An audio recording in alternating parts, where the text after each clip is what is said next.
when you spectate it, you can see no matter what on the track. That's right. I just wondered it. My bad. Sorry about that, folks. I was just looking at it going, huh, looked like, man, it was open qualifying. So, yeah. Though I would agree, it would be kind of cool to see an open qualifying, especially considering that's what NASCAR does in real life. Yeah, absolutely they do, man. They do now. Now, the old style was way back in the day is they didn't. So, nonetheless, as we're seeing John Mustaine Jr., he is trying to do a qualifying lap, kind of reverse Polish style. Yeah. Okay. It's new take to qualifying here at Bristol, but hey, nonetheless, good job. Meanwhile, Nate Trito, how about this? He hops to third on the speed charts after his qualifying run. Yes, he does. I tell you. That Fusion Motorsports TV car, though, that thing has been dominant the last 2 weeks. Starting third at Bristol, this is a track where, in my opinion, qualifying spot is definitely crucial to having a good race, just because of the nature of the track that Bristol Motor Speedway is. This track is just very interesting. It's a very hard track to drive at. Passing can be a bit of a challenge. The high line's obviously the dominant line, but it's very hard to make a good pass on the inside without washing up into someone.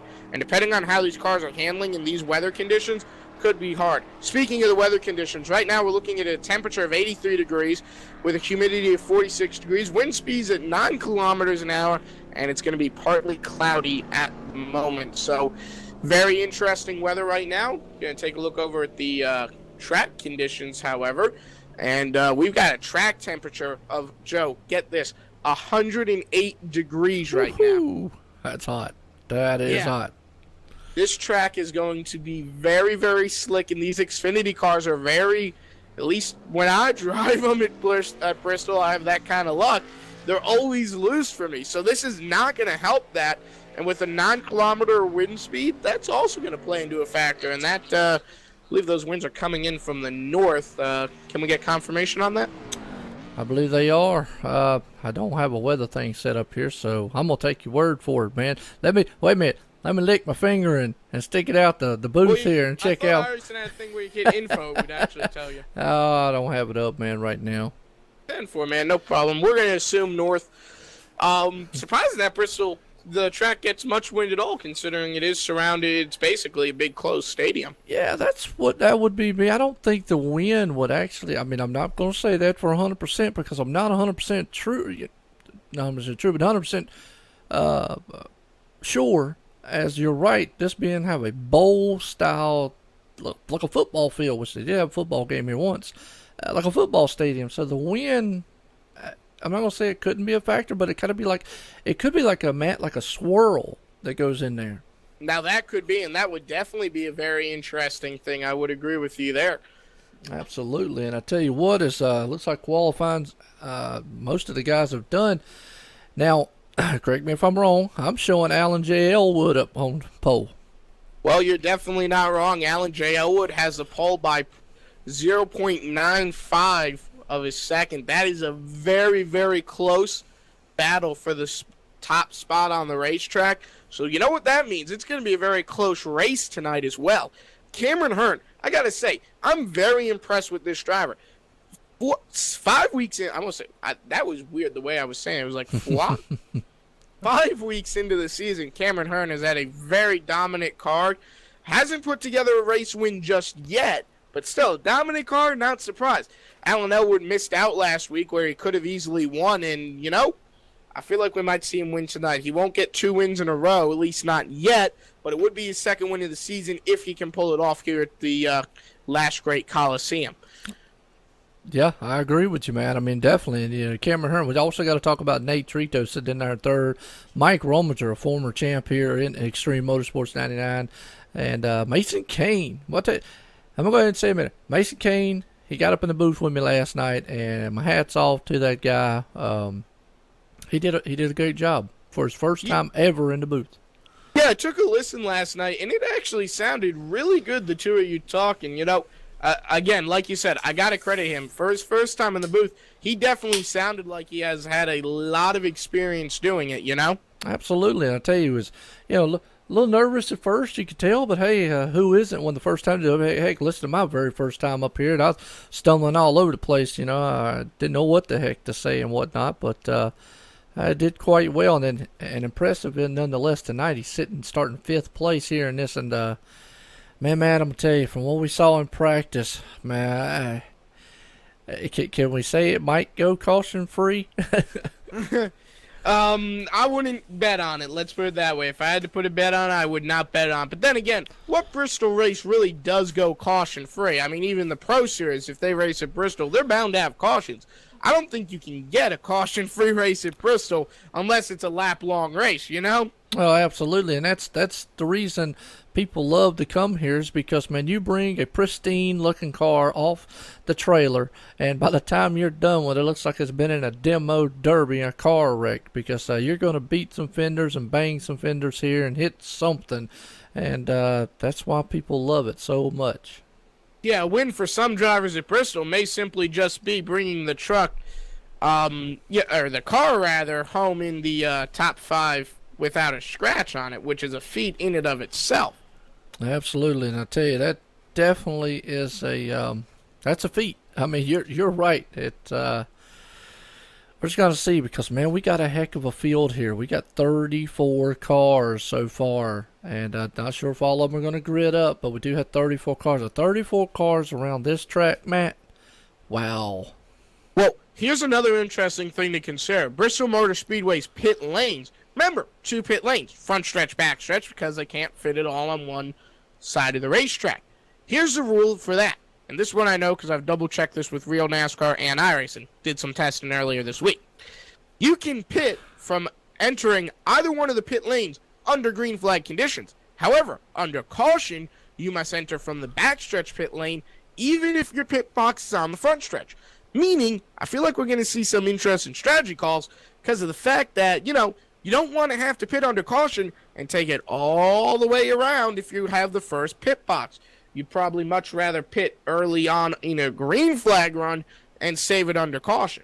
Absolutely, and definitely I've got some viewers over here on my end here, Matt, and Becky Sifford asked, and check out Matt over there at FMTV. Check out his new overlay. He's got an awesome new one over there, TNT style.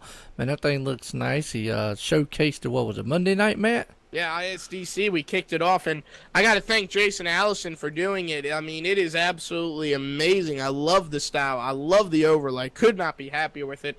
However, though, would like to tell Becky to hold off about 2 minutes as I'm going to have to stop the stream right quick and restart it just because OBS needs to figure itself out.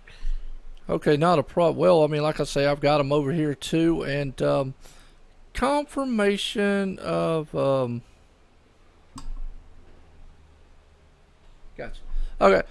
Well, tonight we got this race too. While he's getting his in straightened out, Becky, I actually redid some things. This is a different overlay that I'm using here, that I use some and whatnot. Let me know how the stream as always is and how the sound looks and whatnot. But definitely want to tonight. Becky said you could read fast. That's the problem. Let's go. Well, that helps out the old people like me, Becky, man, that it's going really slow. See, because, when you start getting my age and older and all, it kind of helps out these young guys. They like that fast stuff and whatnot. But definitely want to also shout out tonight, the sponsored race tonight, Old School Motorsports Painting right there. Sean Dorr and Company over there, along with a bunch of the others. But Sean Dorr does some awesome paint jobs.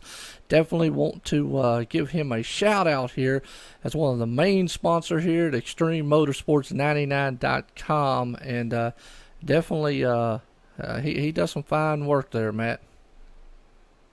Yeah, and he definitely does. I've seen his paint schemes; they look very nice. I've actually run them every once in a while, like in a truck in official racing, and they're pretty nice. I like seeing them on track. Have a little bit of an announcement to make. I know I announced this on the Twitter earlier this week, but I know that everyone that tunes in here might not necessarily either have a Twitter or follow our Twitter. But we at FMTV1 will be ending the broadcast for the Xfinity Series at Extreme Motorsports after the conclusion of this season. We have had a wonderful time broadcasting here. The Cup season last year, I love doing. The Xfinity Series is amazing fun right now, and I hope for a good rest of the season. But we just don't really know how to word it, but we just cannot continue. But we have enjoyed our time here, and we hope to have a good rest of the season. We have 10 weeks left, so let's make it a really good 10 weeks, you know? All right, good deal. And I guarantee you tonight will be a good one, Matt, because we are at the Colossus of all NASCAR tracks, and that is Bristol International Speedway here in good old Tennessee. And Becky, Matt, give me confirmation of Tyler Sifford. I see that he is down there in 34th position. I'm going to say he has made it here. Look in TeamSpeak here real quick to see, because Becky's asking if he has made it. I guess he probably had school tonight.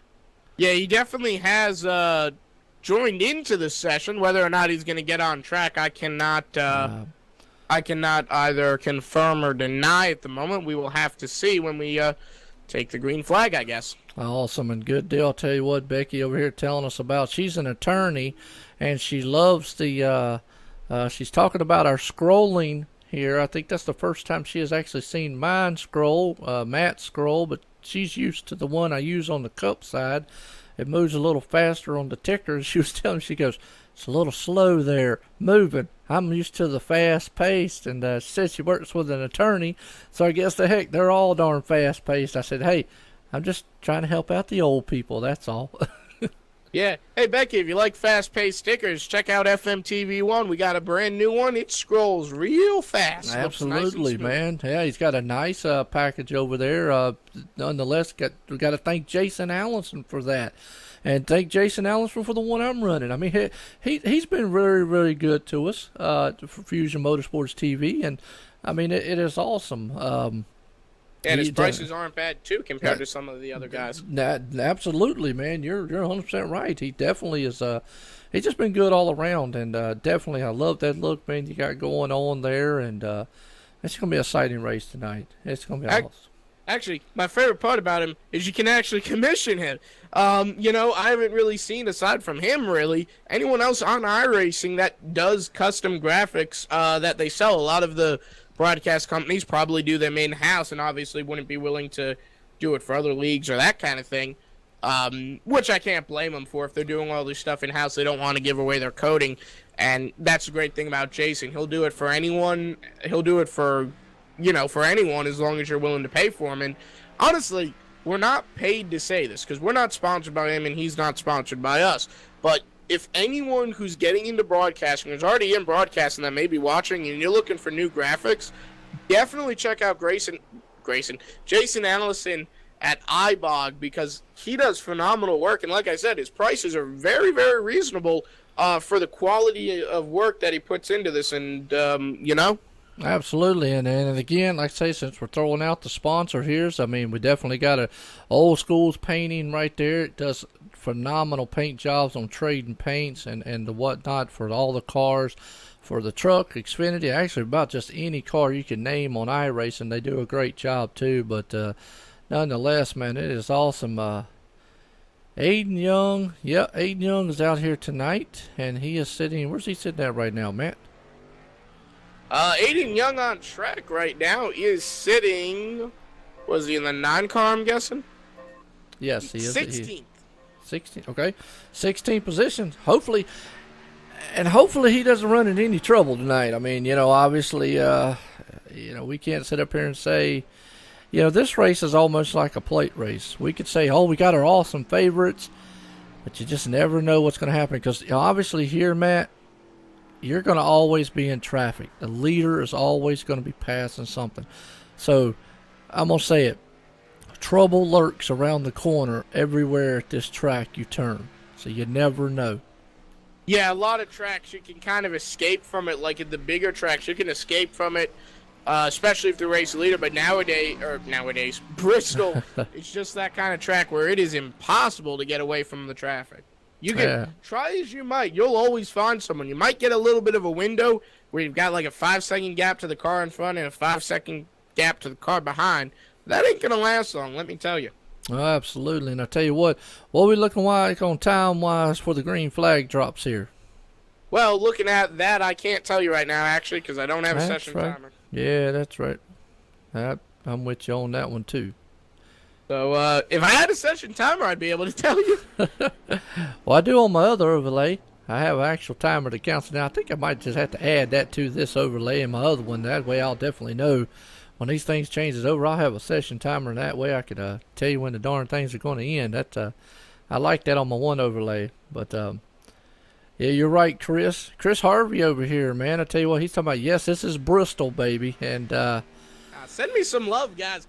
Man, check out FMTV. yeah, We got that's what I'm saying. Yeah, graphics. that's what I'm saying. You got to check out them graphics over there, man. Matt worked hard, man, on trying to get them things. He made some wheeling and dealing with Jason, so you check him out, man. And yeah, I worked hard checking in about once a week, saying how are they coming.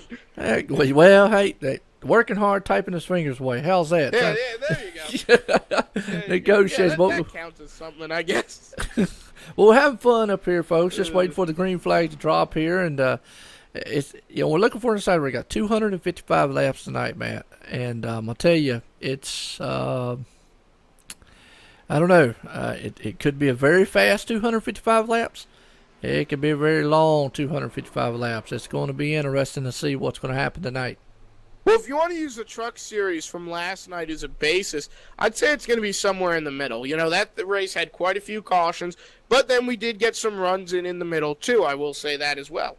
Yeah, we did, and last night history was made, and I got to kind of catch that. First ever Extreme Motorsports 99, a female won a race here, and Katie Hyatt powered on the outside and took over that top spot away from Bryce Senesac. I mean, and actually he's the defending champ in the truck series, but man, she drove the wheels off of that number 15 truck to the outside of him at Dover and took that win. It was phenomenal, Matt. I tell you, it was just historic. And that young lady was really, really nervous. After the race, when I brought her down, she didn't know what to say. Yeah, well, speaking of historic, we might have the first Brazilian driver to win a race tonight. Yes, we do. How about do. JC how do you say that last name? Nobrega. Nobrega. Yeah, that's what I was going to say, but at the same time, I'm like, am I going to say that right? I don't want to mess that up. But yeah, he's starting in the 28th spot. You never know. Absolutely, and I tell you what, we're about to grid up here as these cars are starting to grid for this phenomenal race here. And normally we say under the lights at Bristol, which they are working on at iRacing very, very hard, but man, that's going to be awesome, man. Take us to the grid.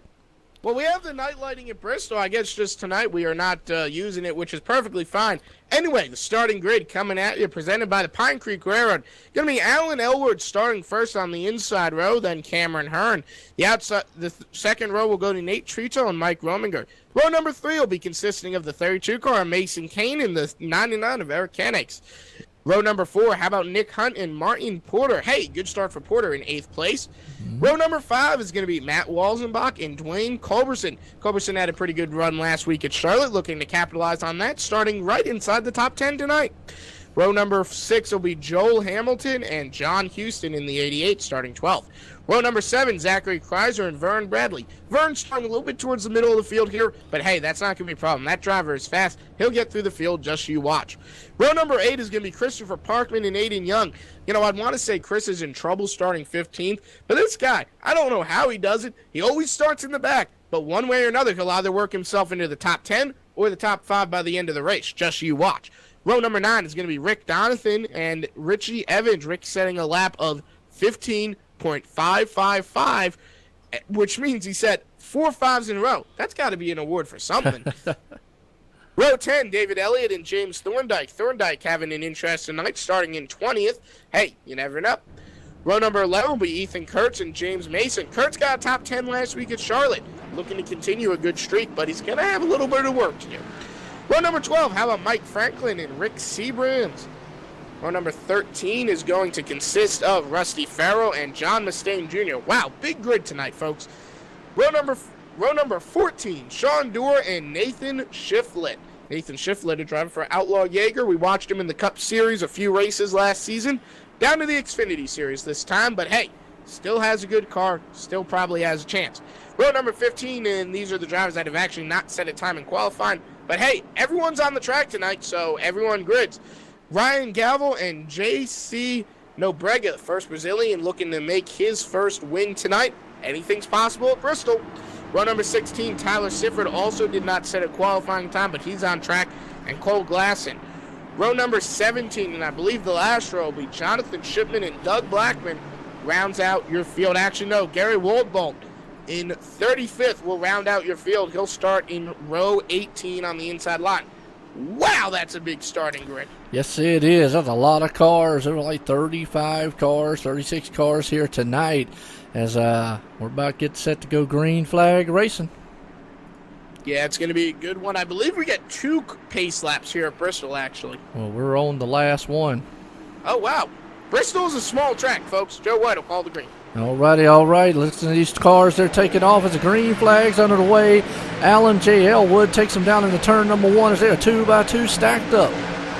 Yeah, Alan Elwood gets a very good run. Going to be able to get to that outside line. Nate Trito behind him, though, going to make that inside line try to work for him. And again, it's very hard to pass there, but hey, he'll secure a second spot. And a little bit of contact with Cameron Hearn. Yes, it will, and I'll tell you, that's just what it's going to be like here all night long, folks. There's contact here and there, but I'll tell you what, the hard-charging Nate Trito there pulls ahead just a little bit up above Cameron Hearn as these guys are filing out, taking that high sign very early. Yeah, but hey, you got to get to the and caution. First caution of the night, 3 laps in. Big old crash in the back. Number 7 car is involved. That 7 car is piloted by, it's a good Tyler question. Sifford. Oh, no. No, Tyler Sifford's the 07, Gary Woldbolt. Well, Tyler Sifford's got a bang up there, so he got involved somehow. Oh, wow, yeah. Sifford got clipped. The 67 of John Mustaine actually was involved in that crash. Looked like Nathan Shiflett got into the back end of him coming off of turn number 4. Obviously accidental, but still not a good way to start the night. No, it's not. I'll tell you, I was trying to get a bunch of cars in the back there, a little banged up. Just trying to get an idea, but he was definitely starting in the back of that field there. Not where he wanted, but, hey, we talked about it. And the pre-race here during qualifying is, this is Bristol. If you plan to come out of here with a pristine car, you might want to just keep it on the trailer because it's going to be some beating and banging. Yeah, the only safe spot at Bristol, I'm going to say, is probably pit lane. Absolutely, yep. Actually, even then, pit lane may not be safe at Bristol if you think about it. You can make contact on pit lane quite easily from what I've heard.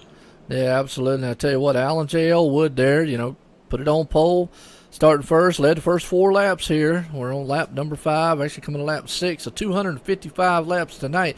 Now, that might seem like, man, that's a lot of laps. You got to understand, this track's what? 3/4 of a mile long, maybe not even that, and half a mile to be exact. Okay, that's even shorter. So that if we get under the green flag going here, those things will tick off very, very quickly. Yeah, but that's just Bristol, though, if you think about it, man. Oh yeah, I agree with you. And I tell you, nice looking design on that number 5, Elwood's design, Alan J. Elwood, but he's got that mean machine behind him of Nate hard-charging Trito there in the Fusion Motorsports TV car. I tell you, looking very, very good in that Mustang, so he knows how to get it around here too. So Elwood might have some competition tonight. Yeah, he might. Nate Trito, again, dominant car at Charlotte, but hey, I don't know how good he is on these short tracks. I know in the Cup season last season he was very good at the Dover, but hey, Bristol and Dover are a little bit different. And the Cup and Xfinity car, now with the low downforce on the Cup car, in my opinion, you could probably not find a more drastically different race car if you wanted to. Yeah, I'll agree with you on that one. That's definitely 2 totally different machines here. Cup car is an animal in itself. It's more, to me, it feels like more of a finesse style. You got to be really, really throttle controlled with it, and just got to be really easy with the car. It has a lot of power, low downforce. Like you say, these cars here feel like you can just throw them anywhere you want, and sometimes they can get you in trouble, though. Yeah, that's definitely true, but you got to remember, when you have the support of probably the best team in the Cup Series, Jake Nichols Racing, it's kind of hard to not have a good run. Absolutely. Over them boys over there, man, Jake Nichols Racing Association with Slip Angles Motorsports. And like I say, we're here tonight, Bristol Motor Speedway. The Colossus here. As these guys double up here, Matt, we're going to get set to go back green flag racing. That we will, that we will. Hey, one of the camera angles I can use tonight. Remember that brake rotor camera I started using a few weeks back, but Yep. didn't really get a whole lot of use out of it because the brake rotors didn't light up the way I thought they would. Yep. Hey, Bristol, they probably will, so let's hope. Pace car's down, green flag is out. I tell you what, Elwood, he shot out of there and said, I am gone, fellas. I'm going to try to lead this one from the green flag on as Nate Trito takes it high. They are 2 by 2, Matt. Side by side right behind Trito. Trito's the only car there. Cameron Hearn fighting Mason Kane on the inside for the spot. Cameron Hearn obviously going to have to relinquish it. That just shows that outside line has got so much more speed than the inside. It's ridiculous. You do not want to give up the outside line on this racetrack if you can help it. Meanwhile, though, Alan Elwood showing the field how it's done, pulling away from Nate Trito just a little bit. Yes, he is. Nate Trito's got his hands full with Mason Kane right there in the number 32 as he's looking on the inside, and we got a car spinning, but I tell you what, almost a battle for the lead. Yeah, that would be Ethan Kurtz down on the bottom of the racetrack with Matt Walzenbach. Both drivers suffering damage. I don't know what exactly happened, but Kurtz not in a good spot tonight. He had a bit of a tough run at Charlotte, but bounced back near the end.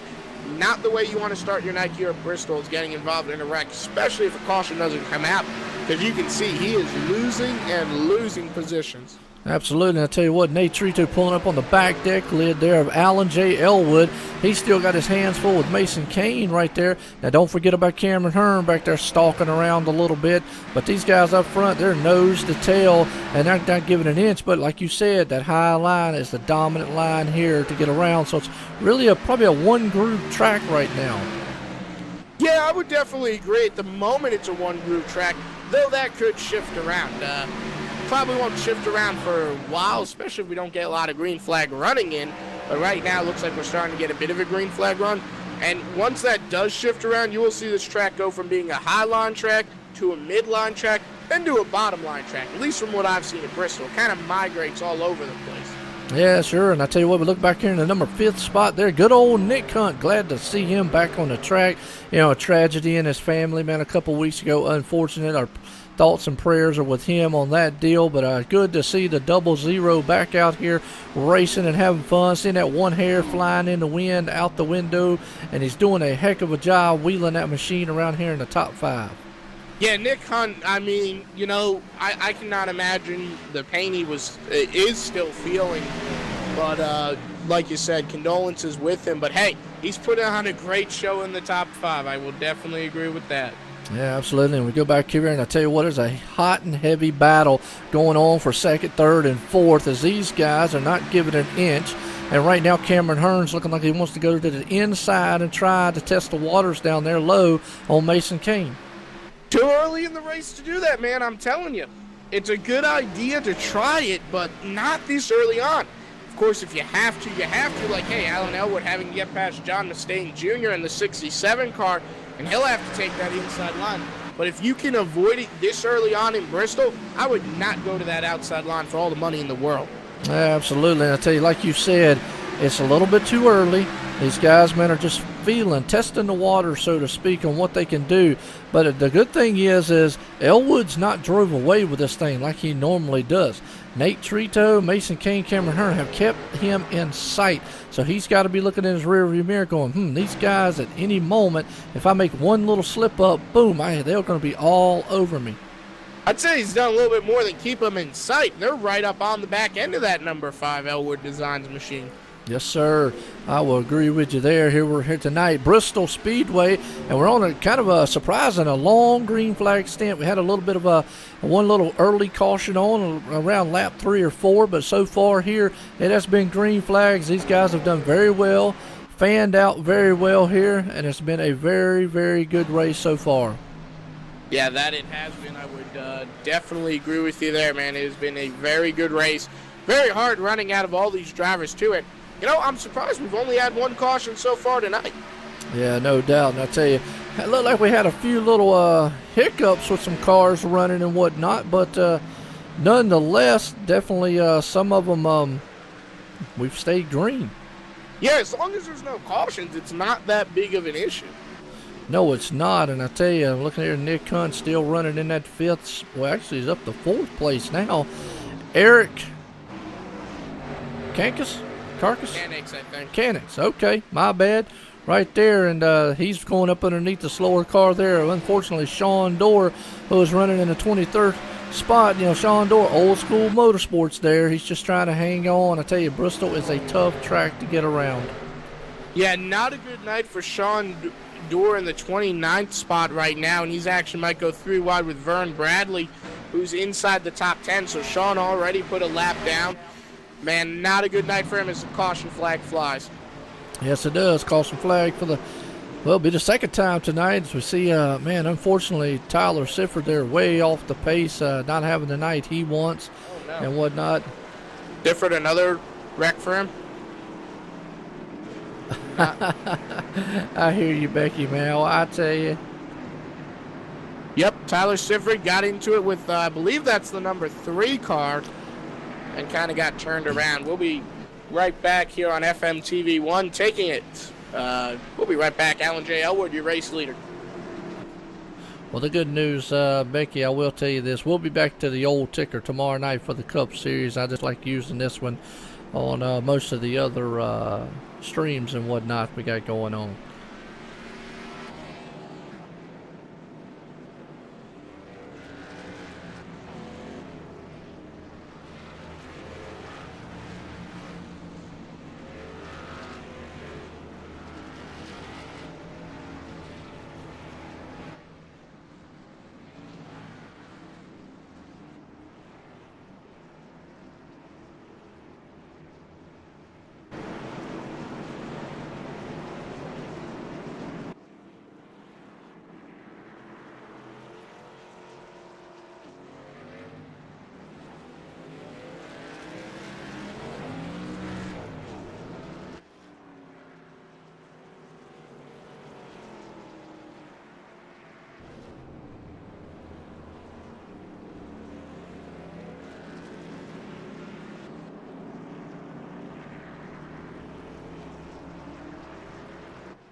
All right, we're right here.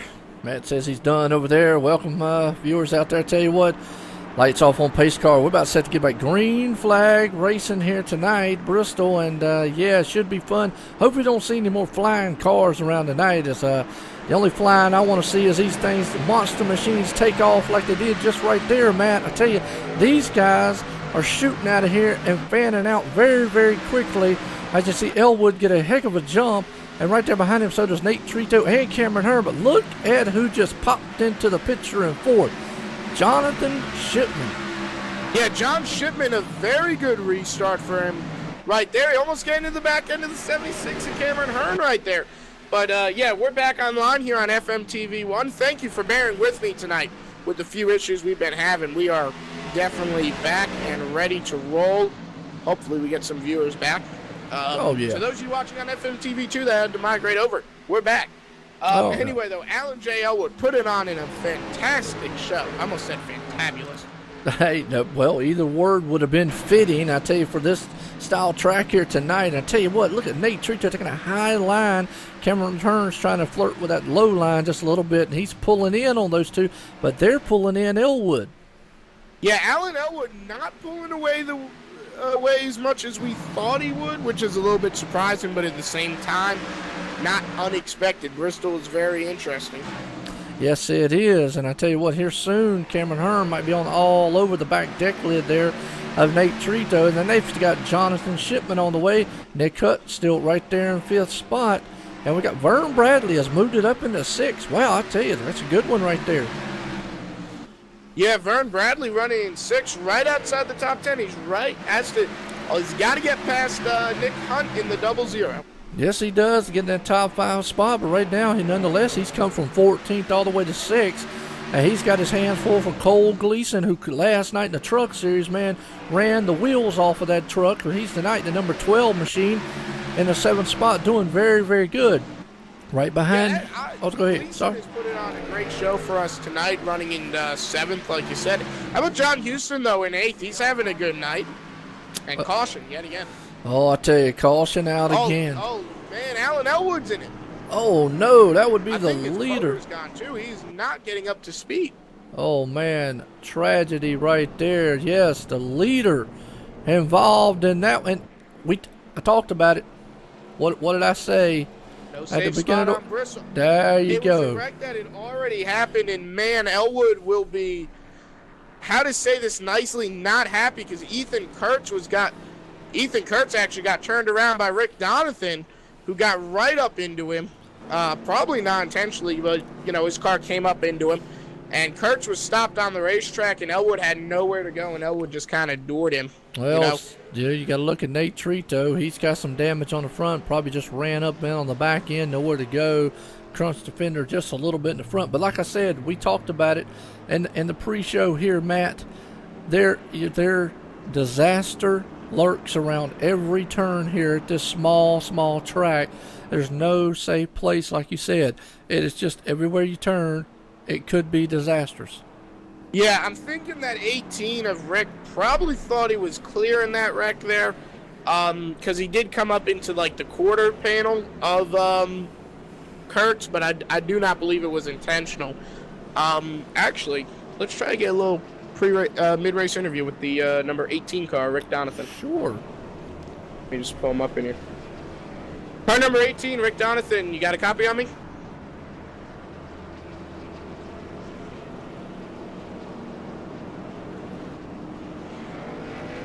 Car number 18, you have a copy? I don't think he's got us. He might be talking in the iRacing chat right now. That could be. We'll give him a second there, and we'll try to pull him back up in just a few moments. Sure, not a problem.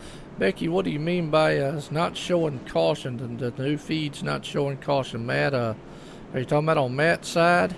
I think she might be, and yeah, the last caution I was offline, but we're back online now, and we're focused in on the race leader, Nick Hunt, the new race leader.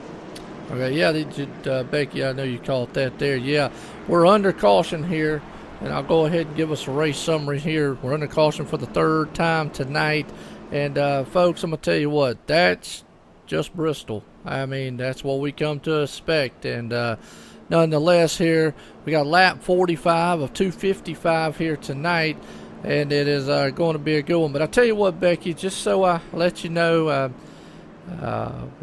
tomorrow night we definitely will be back. It's a new feed tonight, Christina. Oh, you must be talking to Christina? Talk to who? You must be talking to Christina. She must be talking to Christina, person she works with there. One more time before we go live. Well, the lights are off on pace car, so it's going to be quick. All right, lights off on pace car. You say never mind then. Sir. All right, so I was gonna say we'll try under the next caution, getting a hold. that number 18 car who actually might have left TeamSpeak. Rick Donathan, broadcast booth, channel group. I don't see him in TeamSpeak anymore. Do you? Nope, I sure don't. But Oh, wait, he's in the slip angle chat is where he is. I got you. Well, I tell you what, right now, Nick Hunt, the man out front, right to send these machines a roaring around this little track. He gets a jump, but Vern Bradley right there on the outside of him, he's going to have his hands full a little bit, but they're stacked up 2 by 2 right there with Cole Gleason, John Houston, and Ryan Gavel. Yeah, it's going to be a good restart there, and you see, look at Vern Bradley trying to get to the back end of Nick Hunt. I don't know if he'll be able to do it, but hey, Cole Gleason, like you said, moving up to 3rd. John Houston in 4th. Ryan Gavel, oh, he's running tight on John Houston right there. Yes, he is. They are 2 by 2 stacked up behind him. Look at that run Cole got on Vern. Just a little bit, got a slower car down there on the bottom. Yeah, it was Gary Waldbolt. He started 35th tonight.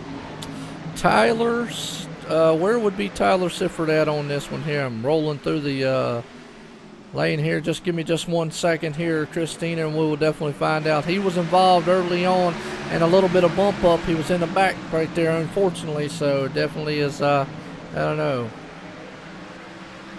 Yeah, I mean, Tyler Sifford was involved in 2 crashes tonight, so he's used his fast repair, unfortunately. Well, Becky, like I say, tomorrow night we'll be back to the old style ticker, and like I said, explain it to her there, Christina.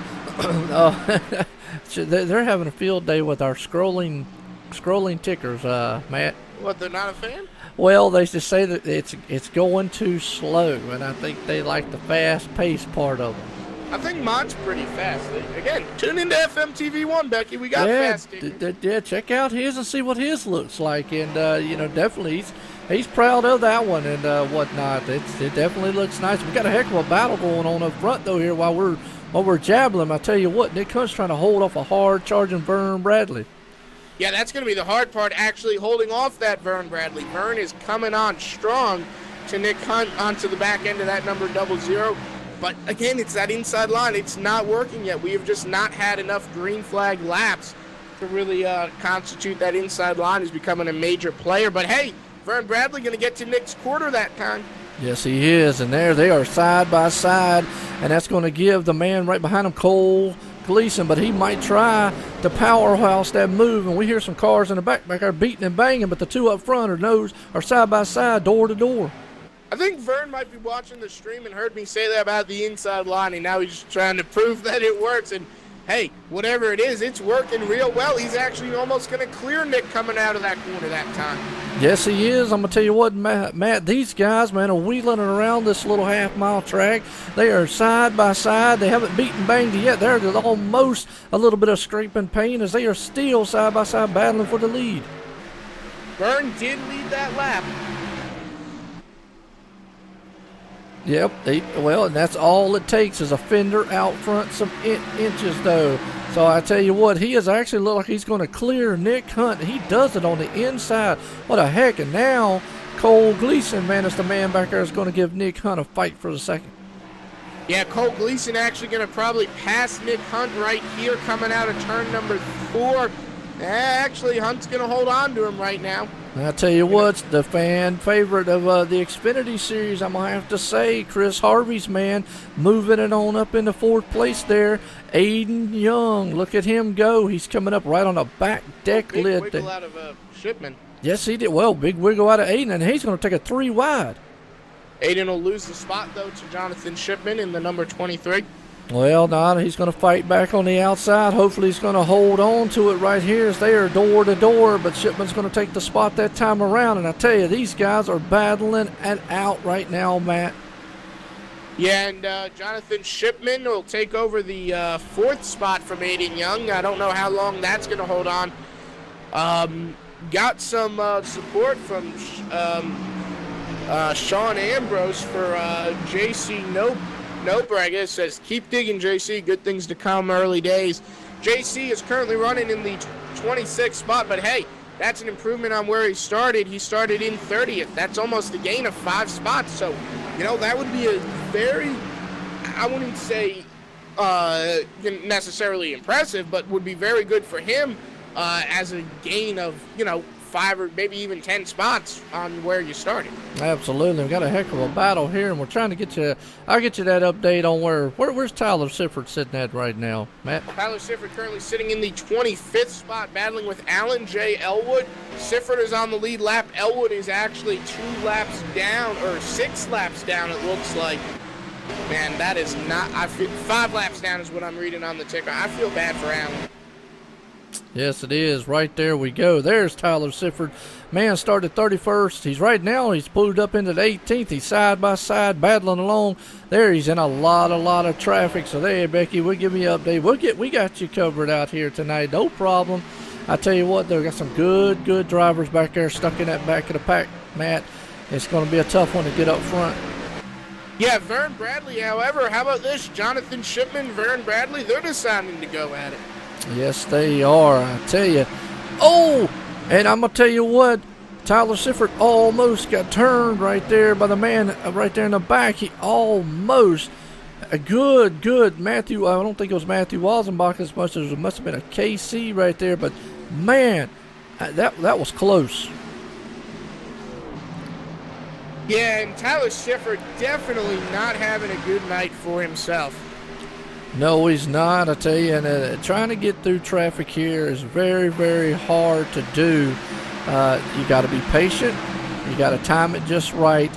And, he's got a lot of cars in front of him right now on 18th. I mean, definitely coming from 31st to try to pull it back up to 18th. No, not a problem there, Becky. I hear you. Try to get all the fan favorites out there for all the viewers, man. And I know Matt does the same thing. But he's got a long way to go, Matt, to get up front here. Unfortunately, he put himself in a hole, which, no fault of his own. But to get through this field, now he can do it. He's just going to have to be very patient in doing it. Yeah, that's going to be the hard thing is actually doing it, Mm-hmm. I mean, I think he will be able to, though. Yeah, I mean, he's definitely got the skill. We've seen it done. Definitely seen his teammate Jake Nichols do it. Nate Trito's done it. So he's definitely got the skill. Now, I don't know the choice of tracks that I would really want to do it on would be Bristol, but nonetheless, he can do it and get right up front here. Yeah, that's definitely true. Switching over to a hardware encoder, because that runs off the GPU, correct? It does. That's what I do mine. I run it off my AMD hardware encoder. I run it off this VCE, and I know Intel runs off, I believe it's a Shadow Play or Quick Sync. X264. I put it over back to my NVIDIA card because that's got 6 gigs of RAM. That might be what's causing the buffer, and I'm trying to run it off a i5. Well, you got to look. We're starting to talk technical stuff, but while people watching the race, but you got to look. Here's the H264 runs off your CPU. The other one runs off hardware. As we see, man, Tyler Sifford still back here, bunched up in the back. I mean, there's so much action going on around this track, Matt. It's very hard to keep up with everything. Yeah, and it really is. This battle for the lead is actually swapped over to Jonathan Shipman having the point right now. And actually it has fixed it, knock on wood right now. And actually the video quality looks better than it did before. I'm loving it now. Well, there you go. Nonetheless, that is awesome. And I tell you what, I think we're under green flag pit stops because I'm starting to see a multitude of changes happening around up front and whatnot. Well, I mean, the changes that are happening up front, I don't think they're green flag pit stops. I think it's just everyone's kind of running their race and they're charging hard, Yeah, absolutely. Hard charging.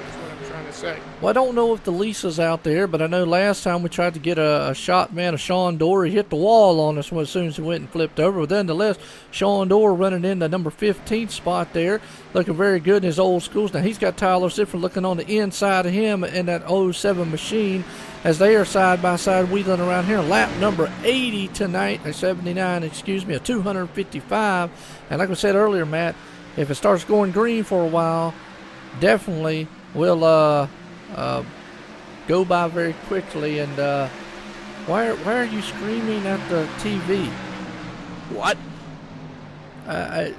Christina said she is screaming at my TV.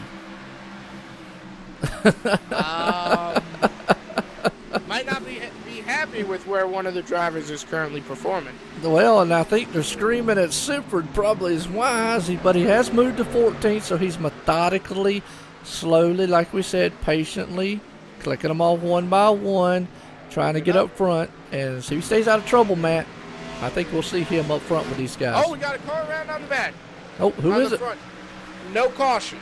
Oh, right. Meanwhile, though, Ryan Daniels requesting that we take, and there it is. That is Mike Franklin right there. Not a problems for Mike Franklin, you say? What car number? That is car number 82. Car number 82, yep. Toyota Camry. We saw him. Caught him briefly on the front stretch. Going to take a look exactly as to what happened.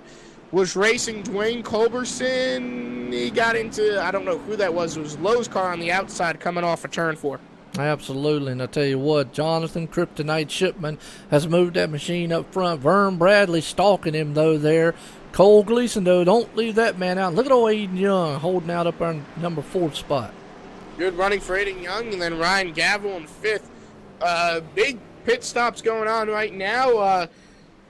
We promised we'd try to talk to the 18 in the next caution, so we'll try one more time. If he doesn't answer, then I guess we'll give up on that, you know. They're crazy over here. I'm telling you, they talk about it, man. Christina's good at screaming. I wish I was seeing this in my chat. That would be good reading. I got Ryan Daniels over here talking about the 29 car. Matt Walzenbach, meanwhile, running in 29th spot. All right, well, that's what I'm saying. That's what we do here, at the FMTVs. Is we try to get the viewers involved and get what they want to see, man. If they have their favorite driver, favorite car, let us know.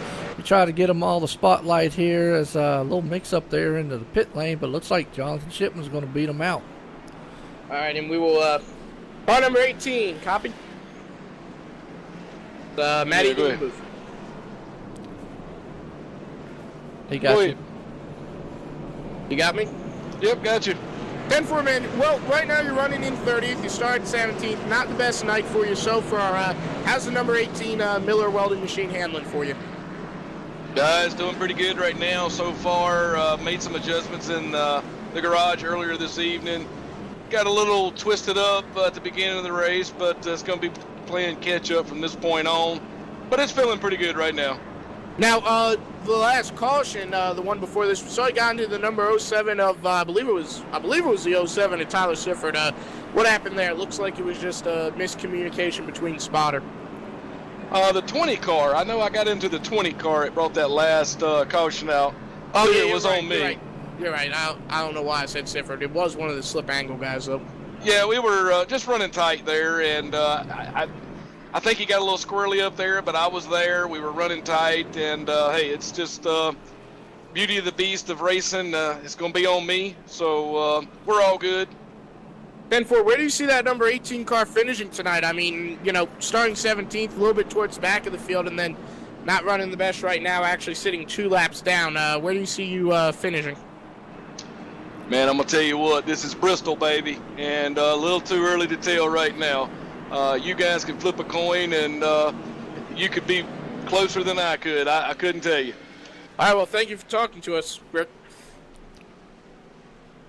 Have a good rest of the race. Tell you what, Matt, I appreciate it, man. And I tell you what, Matt, he is right. We could flip a coin up here and probably be a lot closer as lights off on the pace car. And I tell you, that's what we talked about. It's anybody's ball game. Yeah, I would agree with that. We can kind of call back on previous statistics from this season at least. So far, he's got an average start 17th, falls right in line with where he started tonight, actually. And he's got an average finish of 14th. So going by those stats alone, he should pick up his position at least past 17th. Of course, we're not too sure as the green flag flies. Martin Porter, the race leader. He does, and they're heading off into the turn 2x2 here, stacked up, as they always will be here for a while under the green flag. As they're looking here, as we got John Houston battling hard with Jonathan Shipman. Yeah, and how about Aiden Young, though? Almost right on the back end of Porter. Yes, he is. He's looking to maybe try to get up there and lead some laps here tonight at Bristol here. And I tell you what, he's going to try to bring that number 9 machine looking very good as he moves on the back deck lid of the number 3 there of Martin Porter. Yeah, and it's going to be down to the bottom of the line. This could be this could be the time in the race where that inside line is actually starting to come into play. And actually, it is Aiden Young going to make the pass and take over their point. Yes, he is. And I tell you what, Chris Harvey probably out there, man, in the chat room, jumping up and down, screaming, man, at the computer going, hey, that's my boy up there up front. He's leading the race, and he's doggone doing a really good job. The problem is he's got a 23 car about to stalk him from behind. Yeah, Jonathan Shipman, a dominant car tonight. He's actually led a total of 13 laps here, the most laps led of the night. Oh, and a big old crash behind him. That was, I don't know who is in that. Oh, man. Nick Hunt, the 99's in it, the 25 is in it. I believe Vern Bradley's going to slip through it, but John Houston's car is destroyed. That's the number 88 machine right there on the outside. He'll get it fired and back up onto the racetrack. Oh, man, that thing is smoking. He's going to have to limp it back to pit lane, hopefully not blow that motor off in the process. Oh, wow, and I was just watching, too, the number 3 car, Martin Porter. He just slammed into the back end of someone. Looks like it's the number 7 machine. Just kind of blinked and appeared. The next thing you know, Martin Porter just hit him hard right there. An unfortunate turn of events, and so he was just leading the race. Yeah, the cause of that wreck actually looks like John Shipman got up into the outside of Nate Trito, just hard racing here at Bristol, and that's kind of what caused it. And then, Bristol is a very small track, so everyone kind of got stacked up, had nowhere to go. No, absolutely. And I tell you what, right now we are looking. Jonathan Shipman is the man right there, but the man out point, none other, Aiden Young, who is leading this one, started 16th, has brought that machine all the way to the front here. Bristol International, I'm going to say International Speedway, I'm going to say Motor Speedway, I guess. The Colossus Dome, the last one in NASCAR style tonight. Old School Painting by Sean Dorr and company over there. Old Schools Motorsports is out here leading this one, along with the main one sponsor tonight for Extreme Motorsports, 99.com, Xfinity. Old School Painting, check them out on Trading Paints, y'all. I mean, they do phenomenal work, and we see several paint jobs. Actually, if I'm not mistaken, that 07 machine had an Old Schools on the hood, so I'm going to take that. Might have been one of the paint jobs. Nonetheless, Sean Dorr's paint job is one of his own. Yeah, we'll be right back from Bristol Motor Speedway here on FMTV in just a few moments. Can't take it over to the split screen.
Back here, getting ready. Aiden Young going to take the green flag. In just a few seconds here, we will ride on board Cole Glasson, though, in the number 12 machine. Pace car is off. The green flag will fly. Aiden Young going to get a good restart.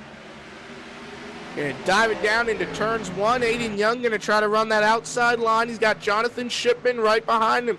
Question is, will Shipman be able to get past him? At the moment, Aiden Young is going to be able to hold him off. Of course, we're only not even a full lap into this into this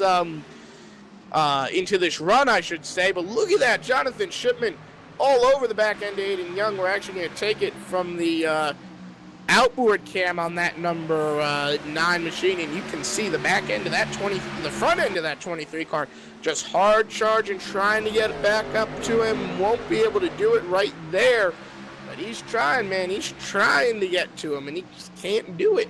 You got Nate Trito running back there in 4th right now. See Jonathan Shipman going to get a good run there. Aiden Young had a big wiggle out of that race car. Side by side for the point.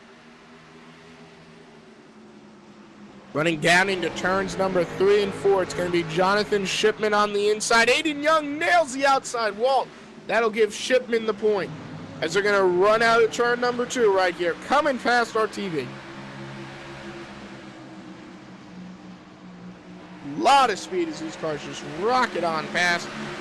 Jonathan Shipman putting on a great show as the race leader. Aiden Young and then Cole Glasson. They're running right door to door right now. Oh, and Aiden Young is going to turn the 12. Nate Trito is in a big crash. No caution yet. Nate Trito. Man, the front end of that number 97 car. Oh, and he spins out. He spins out. The caution will not fly. And there's going to be another wreck. It's going to be the 25 car will also spin. No caution yet.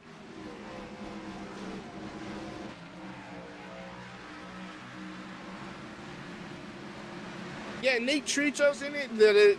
Doug Blackman's in it. Huge old crash. No caution.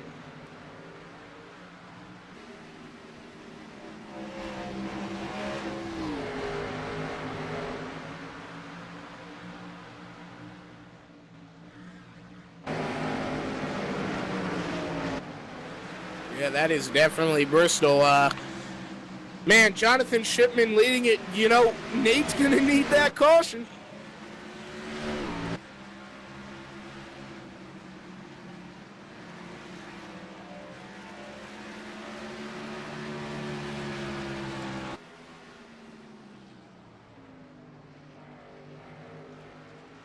Yeah, I mean, just not a good night for Nate Trito. Started off so strong, and unfortunately, it's been reduced to this. He is on the tail end of the lead lap right now. It's just a tough night for him all in all.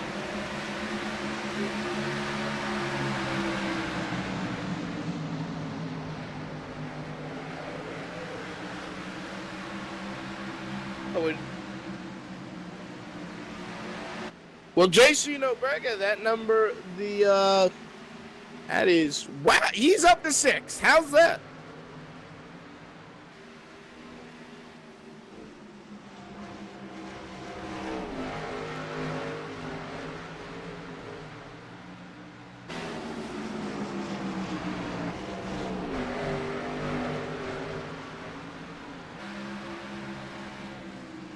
Yeah, I would definitely agree there, and I got to give him credit. He started all the way back in 30th. I was talking about him maybe getting an improvement at 10 spots at the most. Bristol's a very hard track to make your debut, but he's whooping it right now, and he's gained almost 30 spots.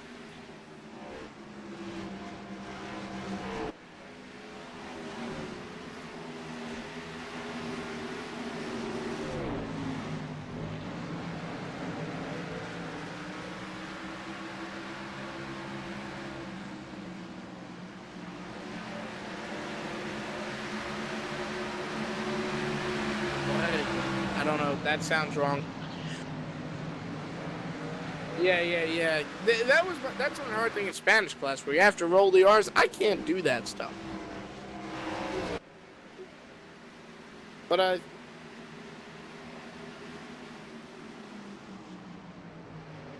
Hey, Joe, you might want to check if your audio's muted. Christine Edmondson says she can't hear you. Well, there you go. How you doing? Can you hear me now? I was supposed to sprint. Can you hear that? Yeah, that's what I'm saying. Well, what I was sitting here just going off about was the fact that J.C. Nobrega, the man on the number 11 Ford Mustang right there, Castro, has brought it from 30th all the way to 6th, and we were sitting here, and he's looking to take more than just 6th spot. Yeah, I mean, he's really moving through the field, and like you were saying, he wasn't not the best in English, but hey, you don't need to be good at English to wheel a race car. I think the driving speaks for itself. He's beating Cameron Hearn and other drivers that, he's going up against Mike Rominger and beating Mike Rominger. That's very impressive, considering Rominger is not only a great Xfinity driver, he's a former champion in the Truck Series, the pinnacle of in the Cup Series, excuse me. the pinnacle of extreme motorsports. Absolutely, and right now, man, it's a heck of a battle between James Thorndike, JC. Right there's now there door to door, and he will make the pass to put himself up into the top 5. Man, I tell you what, that man is on a tear, and he's definitely running with some Castro in that Ford because he's showing how it's done tonight on the track. I think he might have some jet fuel in there or something. I mean, you know, he gained 25 spots on where he started. I got to say, that's probably one of the most impressive rookie performances I have seen out of this league so far. Absolutely, and nonetheless, from last night from Katie Hyatt, who brought it from the back to the front and won the race, we're seeing another man right here tonight, J.C. Nobrega, come from the 30th position to 4th, and he is right 4th, yeah. He's up in 4th right now, and he is running down. He just passed Richie Evans himself, and I tell you what, he is looking to run down Aiden Young. Man, this guy, he is taking no prisoners right now, I got to say that. What I do got to say, Jonathan Shipman, driver of the 23 car. Let's take a little look at John's stats here right now. How do you spell Jonathan Shipman? Here we go. Looking at his stats, Jonathan Shipman has a average starting spot of 17.5. Not too bad considering Rick Donathan also has that, but does improve on his finishing. However, we look at Shipman, he actually goes down on his finishing. In the 2 races he's completed, he's got an average finish of 23rd. Seeing him lead the race is very impressive right now, but you got to consider, a lot of the top contenders from the start of the race are taken out. And Ryan Gavel is doing well, I believe, in his first start too.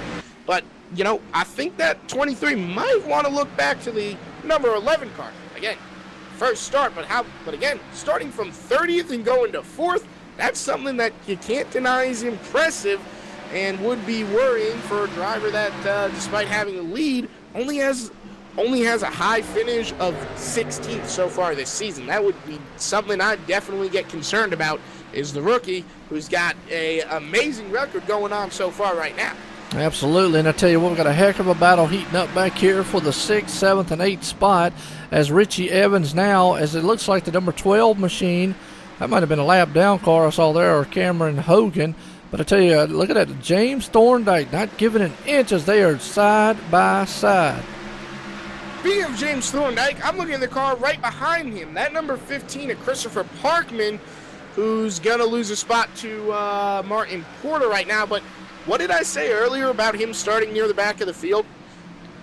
Yep, he is coming to the front. And I tell you what, we also see someone else bouncing into that picture. That would be Mr. Popularity, the number 7, Tyler Sifford, coming from 31st. He is in the top 10, folks.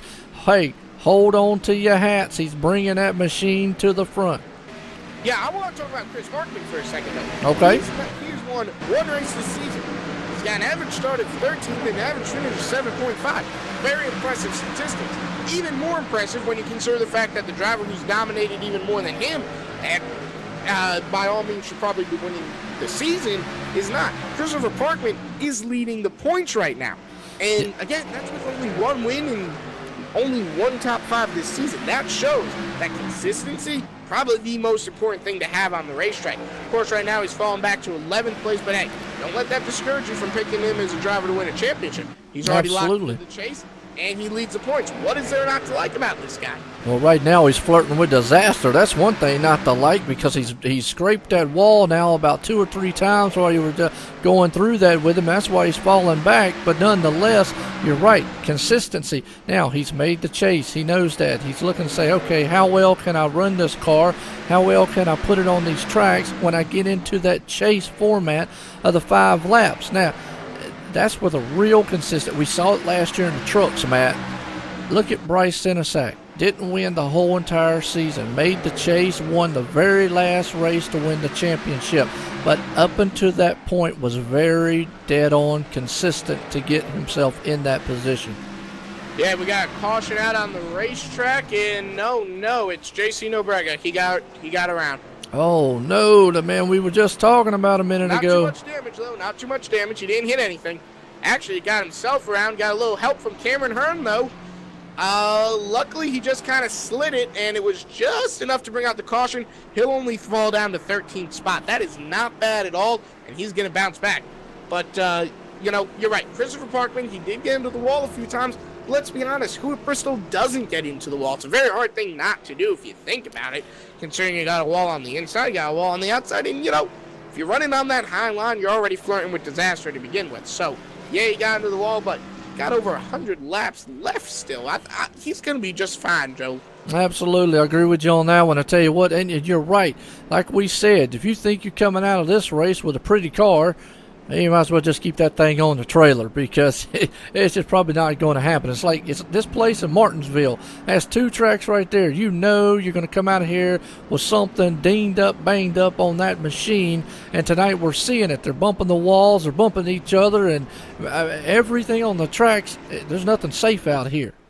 Tyler Sifford up to 3rd place on that pit cycle.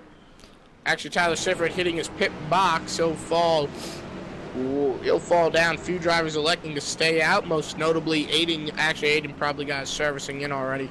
We will take it once again to the FMTV caution camera, and we'll be right back with even more action from the beautiful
live here at Bristol, Tennessee, and the green flag is out, and Aiden Young is back in the point.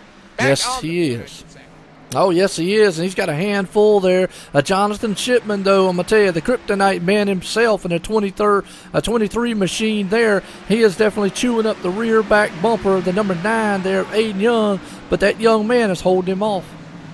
Yeah, Aiden Young is running very strong right now, but Jonathan Shipman, he's no stranger to the front of the field. He's right up on the back end of that number 9 car. It's only going to be a few laps, I imagine. Absolutely. He gets a heck of a run coming off the turn. He's looking on the inside. Hopefully he'll make it stick as he's right there at him. Contact. Caution, and Aiden Young is still the race leader. Oh, boy. What do we got? Crash.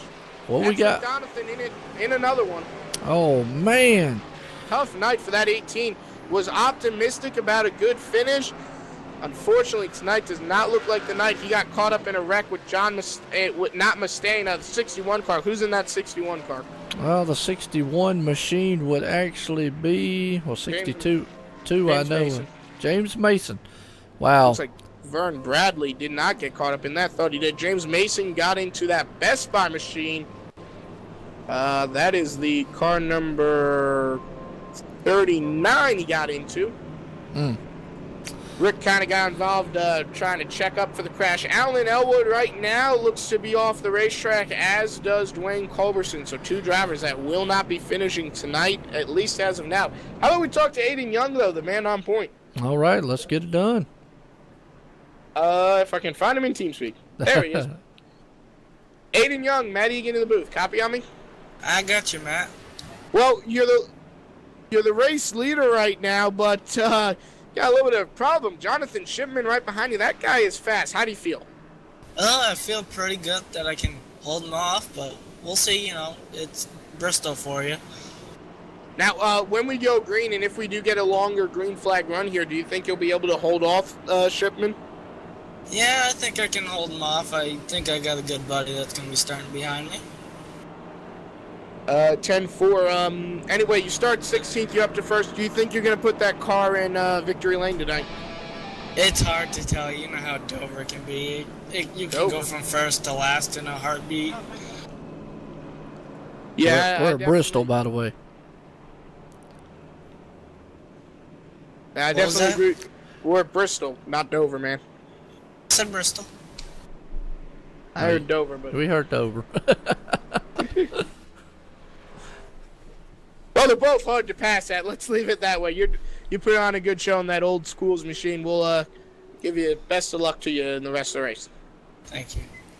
I almost grabbed Joe White. I almost moved him out of here.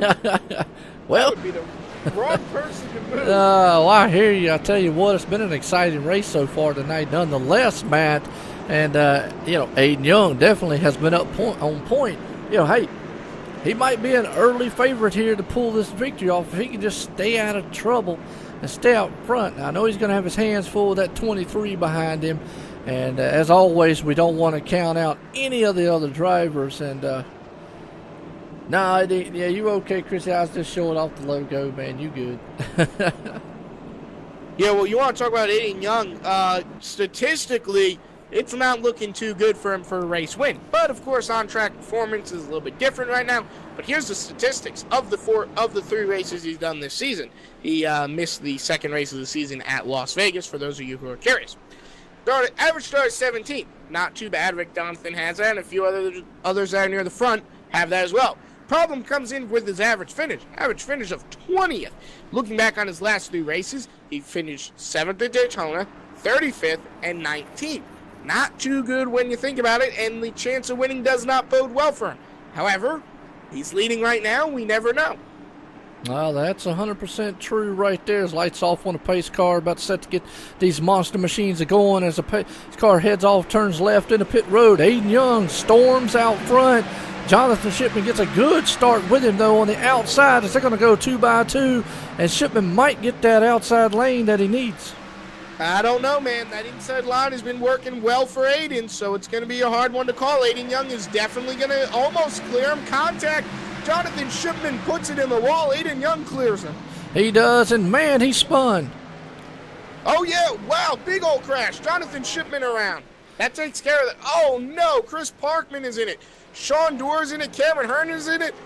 Oh, man, the entire stopped on the back of the racetrack. It's completely clogged.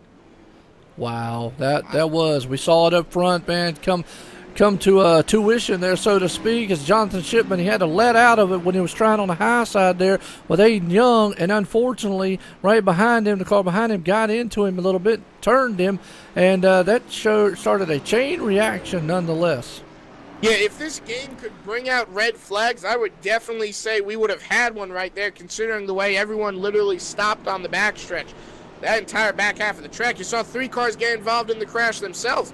Christopher Parkman, I think, got through it for the most part. Did get a little bit of damage in that 15 car, though, and that's a little bit worrying for him, especially considering he is the points leader. The last thing he needs is to get involved in a crash. Yeah, he is, and I'll tell you what, just to give a little update here, is what we always like doing, that number 7 machine of Tyler Sifford, Mr. Popularity himself, and there in the old school's paints machine there, he's back up to 6. And, hey, he's got the number 11 machine of J.C. Nobrega right there behind him. So 2 cars that have brought it back up to the front in the 30th starting positions have done very, very well, Matt. I mean, they're storming up. Hey, don't count them out quite yet.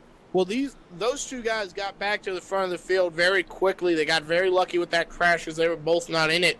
Tyler Sifford, though, very impressed to see him back near the front of the field. Ryan Gavel back in the front, as is Vern Bradley. Jonathan Shipman still in third after that crash. I wonder if he's going to be mad at old Aiden after that one. I kind of would be, but at the same time, it's more of a racing deal. I forgot where I was going with that. I was going somewhere with it. Completely forgot. Well, I'll try to help you out on that. I believe you're looking at him going to be mad. This is Bristol, very tight racing style track, and right there, it just was looked like a product to me that the door closed, and they just two cars trying to take up the same real estate at the same time, and short track racing. That's what I'm gonna say. It was just short track. I know, like you said, probably gonna be a little ill, probably not gonna be happy about it. But, man, I'm going to tell you, that's the product of Bristol right there.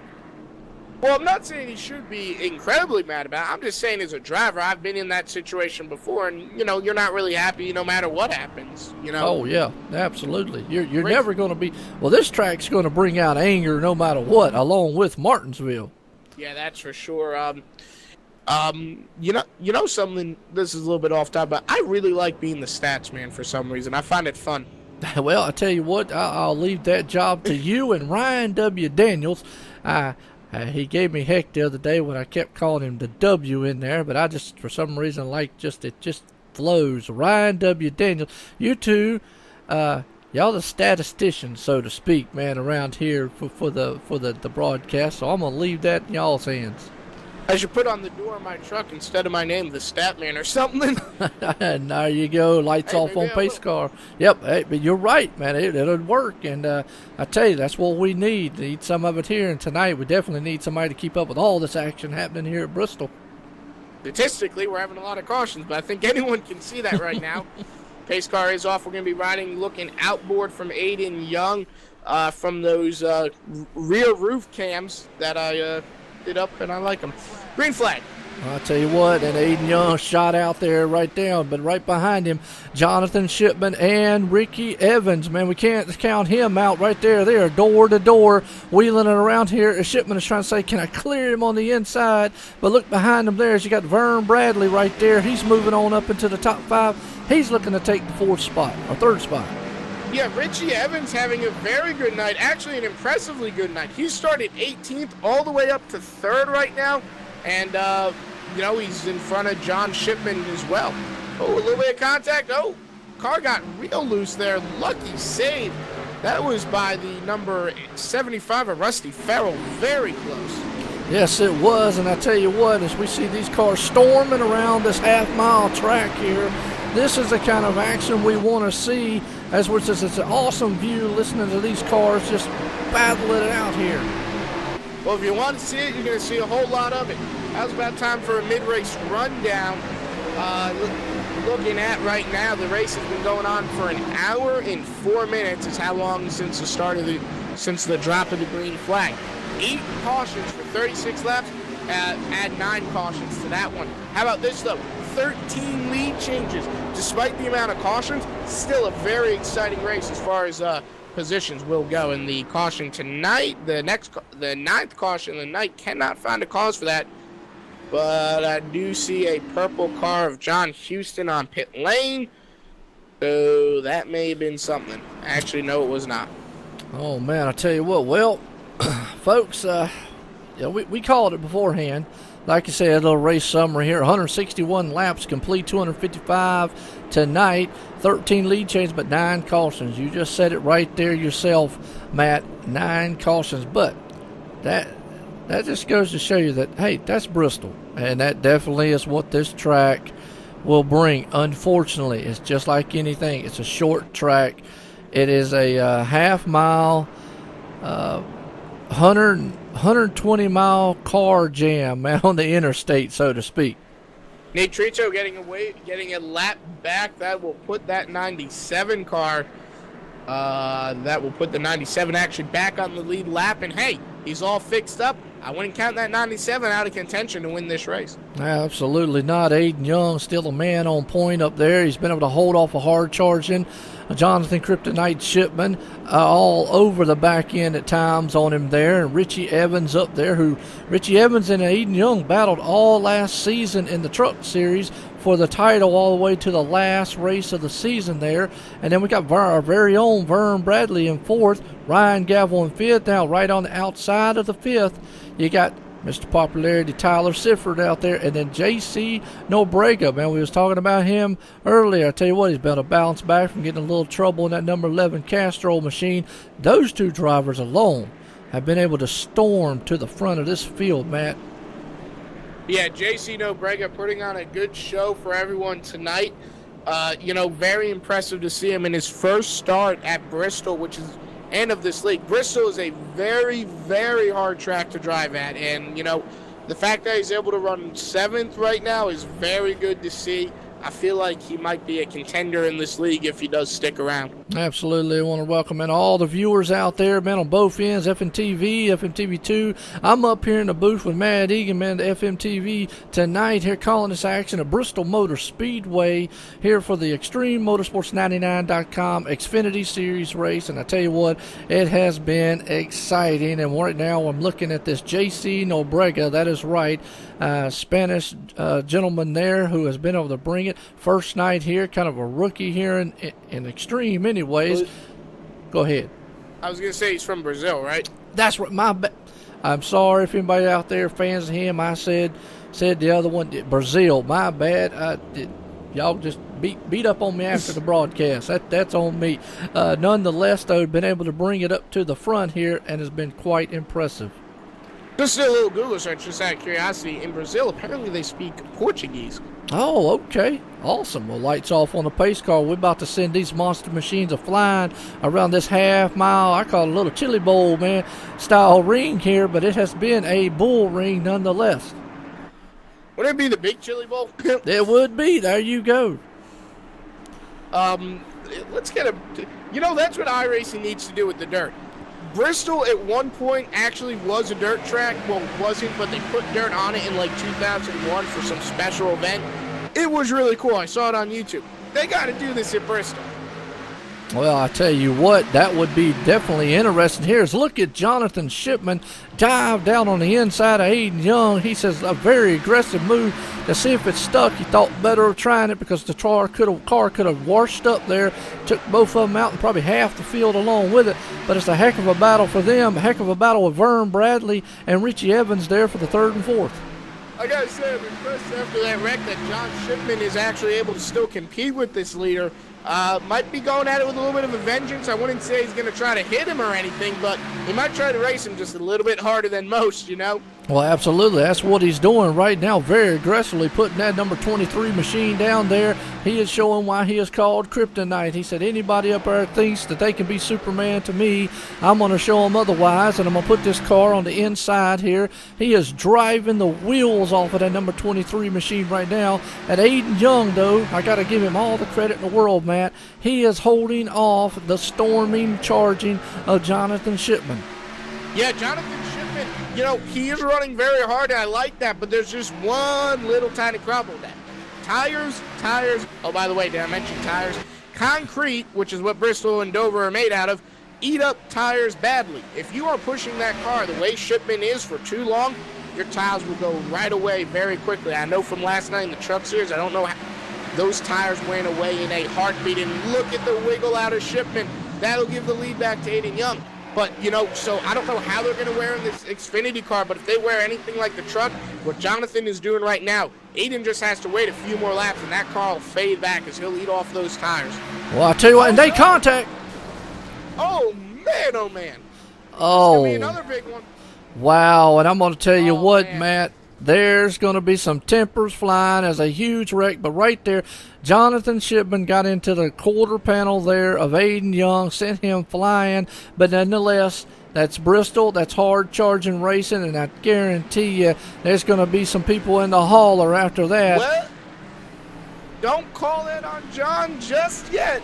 Take a look at that replay. Aiden Young, he kind of spun down into John. He got real loose off that corner, had to chase it down the racetrack and just cut across John's nose. That was not John's fault at all. Well, nonetheless, we'll leave it to the admins to settle that one between us here, and that's their job, not ours. But whatever, either way, those two cars got together, caused a huge, huge mess, and definitely took out some good ones. And Becky, I hope you have a very, very good night there. Let me give you a rundown of where Tyler Sifford is real quick before you have to run off. Actually, Tyler Sifford made it through that wreck.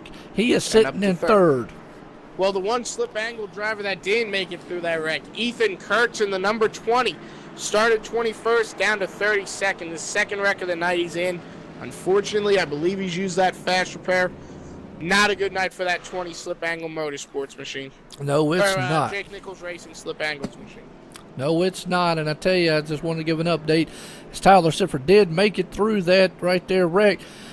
Now, unfortunately, it looked like JC Norbrega didn't, as he fell back to the 14th there. But well, I think he might have got slowed up because I don't see any damage on that number 11. Okay, good. Well, that's good. I tell you what, it stacked the field up hard, Matt, there. And now, Sean Dorr, though, he's definitely been able to bounce back. He's up in 6th spot. Your man, Cameron Hearn, right there in 5th. I tell you what, this field's just a lot of cars going in and out of the pits. So they're just bouncing everywhere. But nonetheless, Vern Bradley, the man that's moved back up front. Yeah, Vern Bradley definitely having a very good night running in the lead, actually.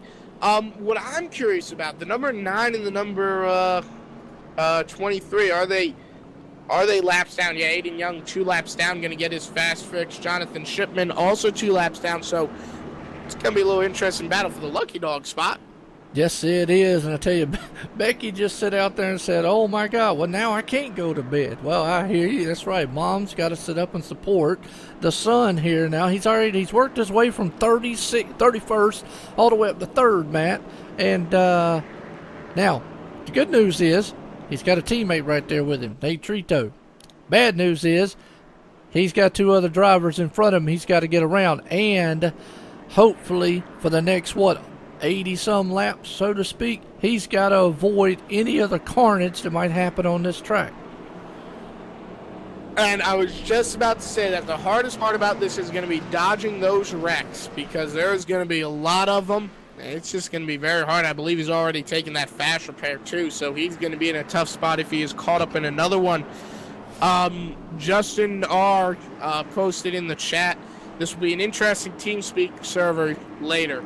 Yeah, yes. Justin, you're right about that one. I would not want to be an admin tonight.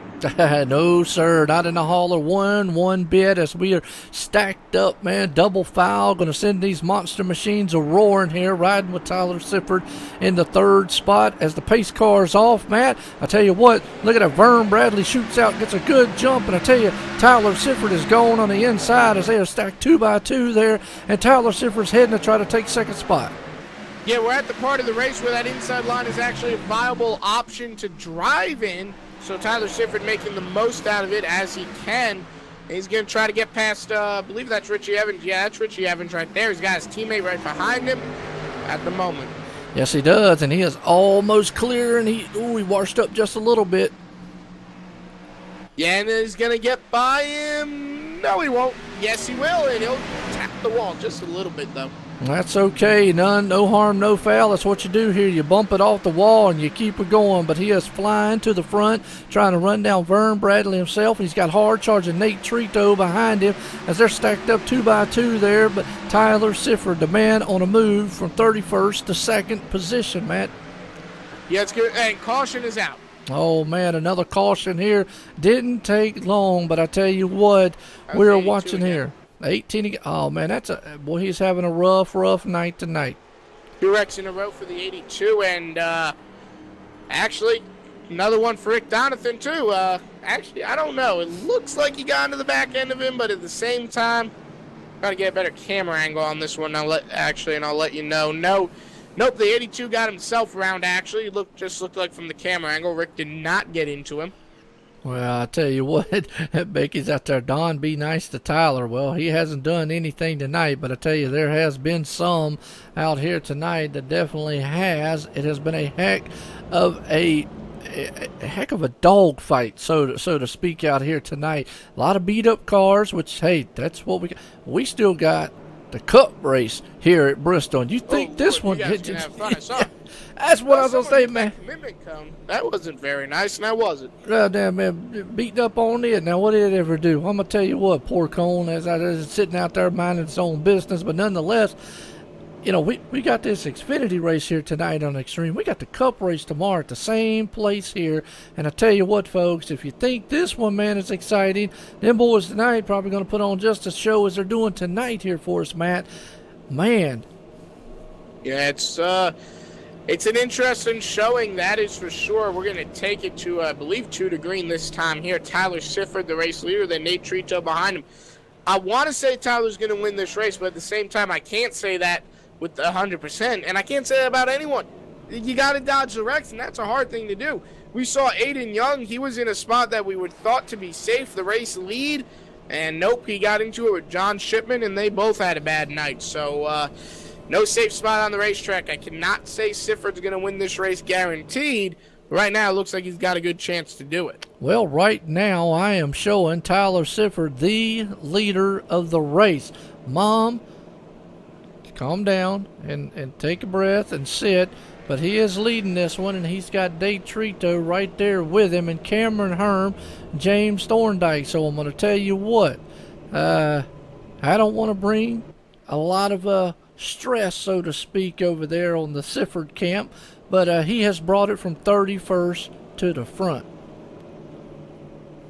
Yeah, and it's going to be a hard one to keep it up there, though. He's ran very strong, but we have not yet seen him in the lead tonight, so it'll be interesting to see how he can keep it from Nate Trito, probably one of the fastest on the tracks right now. Well, I tell you what, you're 100% right, and he's still got some clean fenders nonetheless on that machine.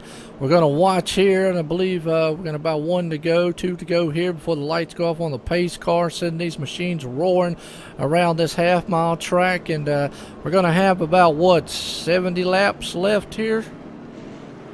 Yeah, looking at that, probably. Now, I'd also like to say this. Comment from Sean Ambrose on my stream. JC is an iRacing Brazilian Series champion making his debut tonight with Extreme. So, prior champion in something. So, having him run good, not too surprising when you actually look into it. What's that? What are you talking about? JC is an iRacing Brazil Series champion. I believe it's a league. Well, that we were really... I knew about that beforehand. I was just keeping it under wraps, but nonetheless, we're off here. Tyler Sifford takes off, but you're 100% right. JC Norbrega has races for a league and whatnot, and definitely doing well because he's pulled it up in the top 5 himself there, looking to try to maybe bring this home in the top 5 for his first, but out front right now, Nate Trito. Big old caution again. Oh, I didn't see that. My bad. I was sitting here about to call these two battling up front teammates. But what'd you see out there, Matt? I don't know. Pace car didn't even get a chance to park, though. And, oh boy. Vern Bradley's in it. I can tell you that much. Oh, man. Unfortunately, I tell you what, we hate to see that. Is it? Yeah, I can tell you Vern was... Yeah, I was reading what Becky was putting out. She said she said that she's going to give us some milk and cookies, man, if Tyler wins tonight. Oh, boy. Sean Dorr got into Vern Bradley, actually. On that restart, Sean Dorr came down. Bradley came up. It was a little bit of a racing deal. That's what brought out that caution. That'll be, I believe, the 11th caution of the night right now. I tell you what, and again, we go back, everybody's... That's what you say. And then we go back, everybody's talking about, well, that's an awful lot of caution. Hey, this is Bristol. It's a half-mile bull ring, just beat up, sling these cars around all over the place style track. I mean, that's what it is. I mean, look at the number 62 as we're looking right now. Look at that thing crunched in the front, the back, the side, and everywhere. And then right there. And then again, want to give a shout-out here for a sponsor here at ExtremeMotorsports99.com, Old School Painting. That's the man right there, Sean Dorr. He does all the old school paints on trading paints, cars, and whatnot. Actually did the paint job you see on his machine. So nonetheless, not the night he wanted, but he is still in 14th though, Matt. Yeah, it's going to be an interesting night for both of them. Definitely a hard night for Vern Bradley, though. Yeah, it is. Unfortunate, man. I hate that for Vern, man, because Vern was running very, very well for us there. And he runs for, Fusion Motorsport TV Racing here. And obviously, you see right there the 97 and 8 Trito, who, hey, he won last week. So we know he knows how to win. And for Fusion Motorsports TV, he's got the sponsor all over that car. Yeah, and nice to see our sponsored car go to Victory Lane. Hey, by the way, just a suggestion for my viewers, take a look at, head over to Joe's stream, and pull out one tab and pull out another, and run them in split screen so you can see his and mine simultaneous. Of course, you have to mute the audio on one of them, because then it would get a little bit weird. But, hey, you should do that, and you get to see both perspectives that both of us are putting on for you tonight. I didn't think about that. It's a good idea, Matt. There you go. Y'all split screen that thing, man. You have 2 perspectives, and that'd be kind of cool. Simultaneous cast. There you go. That's what we ought to say. That'll be awesome. I mean, because pretty much the sound's going to be the same on both of them. Right? Both are going to be yipping-yapping about the same thing here. As lights are off on the pace car, we're going to watch Tyler Sifford try to bring that 07 purple machine with the old school's logo on the front Ooh, he's hit the of the pace hood. car. Well, yeah, he take the outside lines. Yep. But yeah, because then, think about it. They could watch both of them at once, and they could have both tabs open, and we'd both get the views. Hey, I'll tell you what, I didn't think about that, but a good idea. Slap them things up side by side as we're about to get to set. These guys are about to get going side by side here a few, as Tyler Sifford's going to take them out of turn number 4, and send these monster machines are flying around this halfway, and Ryan out there yelling about breaking news, man. And breaking news right now is these cars are taking off and wearing the green flag. Yeah, and Tyler Sifford got a good start, but it looks like Trito got a better one. He did, and he's going to climb up on the back deck lid there and look on the inside there, Tyler Sifford, as they're going to go 2 by 2 coming out of the turn. Side by side for the spot. Nate Trito's going to take it going into 1. Yes, he is, but they're fighting back on the outside, the 07 machine, and he said, thought better of it. He said, a little bit too early right now. Go ahead, Nate, take it on up there. I got my hands full with Cameron Hearn. Yeah, Cameron Hearn fighting that inside line. Like I said, there was going to come a time in this race when that outside line would no longer be the line to be in. I think we've reached it. Oh, no, Tyler Sifford gets into Cameron Hearn. Well, that right there was a product of, and they bump again, but I think that's a product.